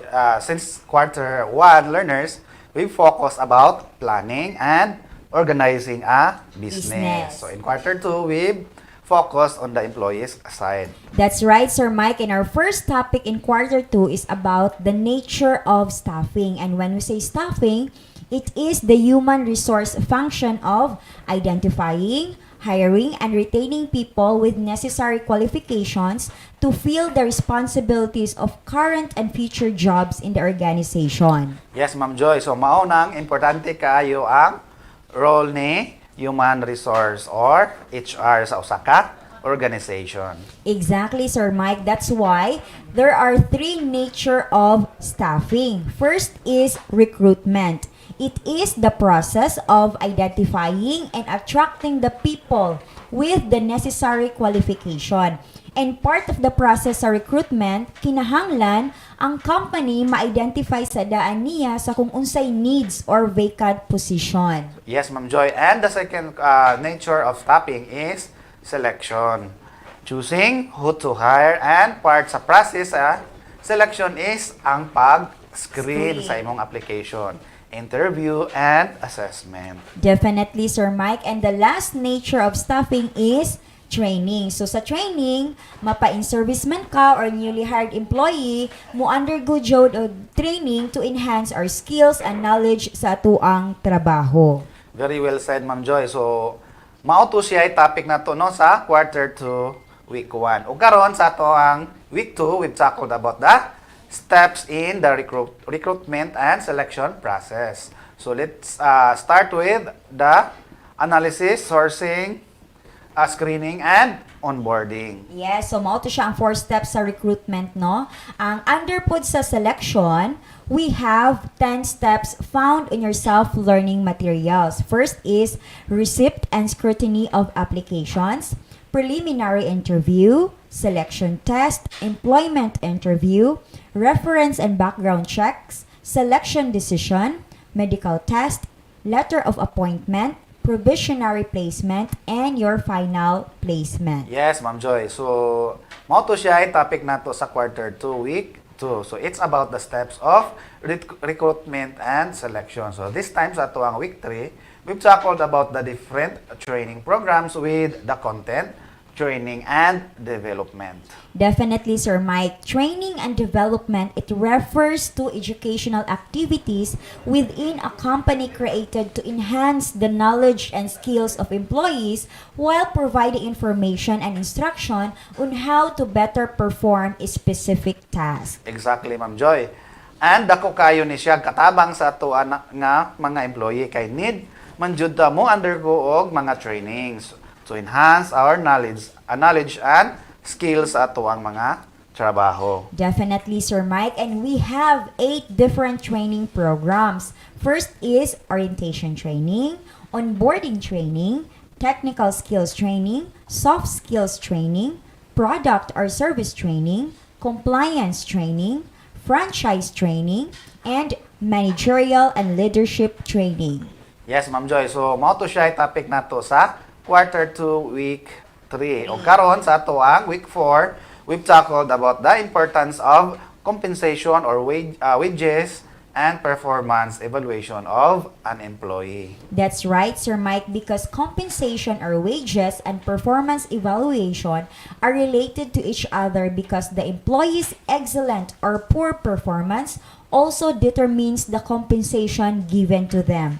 After considering other internal and external factors like the actual worth of the job, compensation strategy of the organization, conditions of the labor market, cost of living, and area wage rates. That's true, Ma'am Joy. Og naatay tulo ka klase sa compensation. So we have direct compensation, indirect compensation and non-financial compensation. And when we say direct compensation, it includes workers, salaries, incentive pays, bonuses, and commission. And when we say indirect compensation, it includes benefits given by employers other than financial remunerations. For example, travel, educational, and health benefits.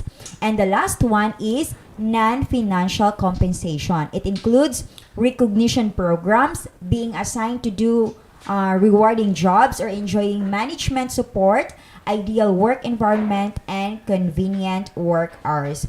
So learners, that ends sa ato ang review this morning. More discussions after a short break. This is Astral Academy Cyber School.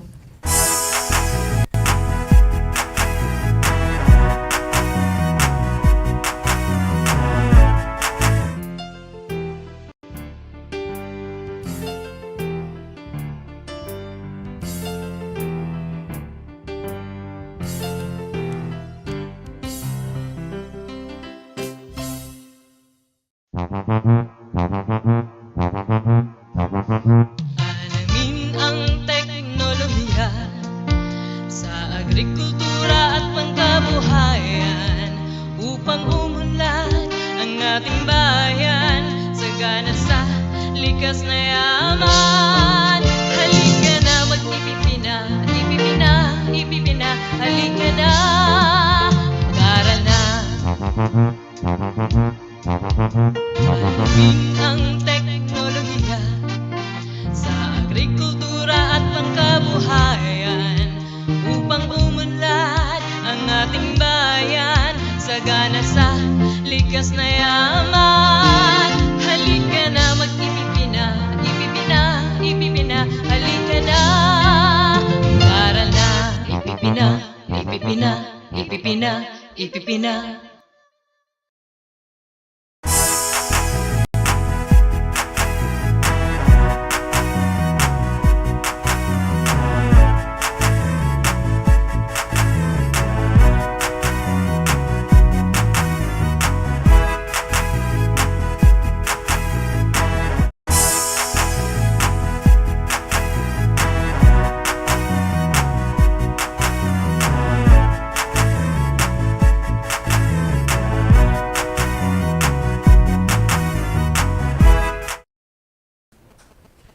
And we're back, learners, still here in Astral Academy Cyber School. O karon mga learners, makita na ninyo ang first attendance marker sa senior high school nga inyong makita sa ibabaw sa inyong mga screen. Yes, learners, isulat na sa inyong activity sheet for your attendance.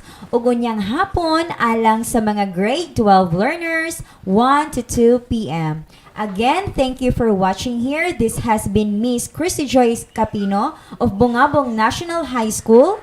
Michelangelo Mayordo of Simasay National High School. Kami moingon kaninyo, pagkaton aron mo lambo ang kaugmaon. This is Astral Academy Cyber School. Bye-bye!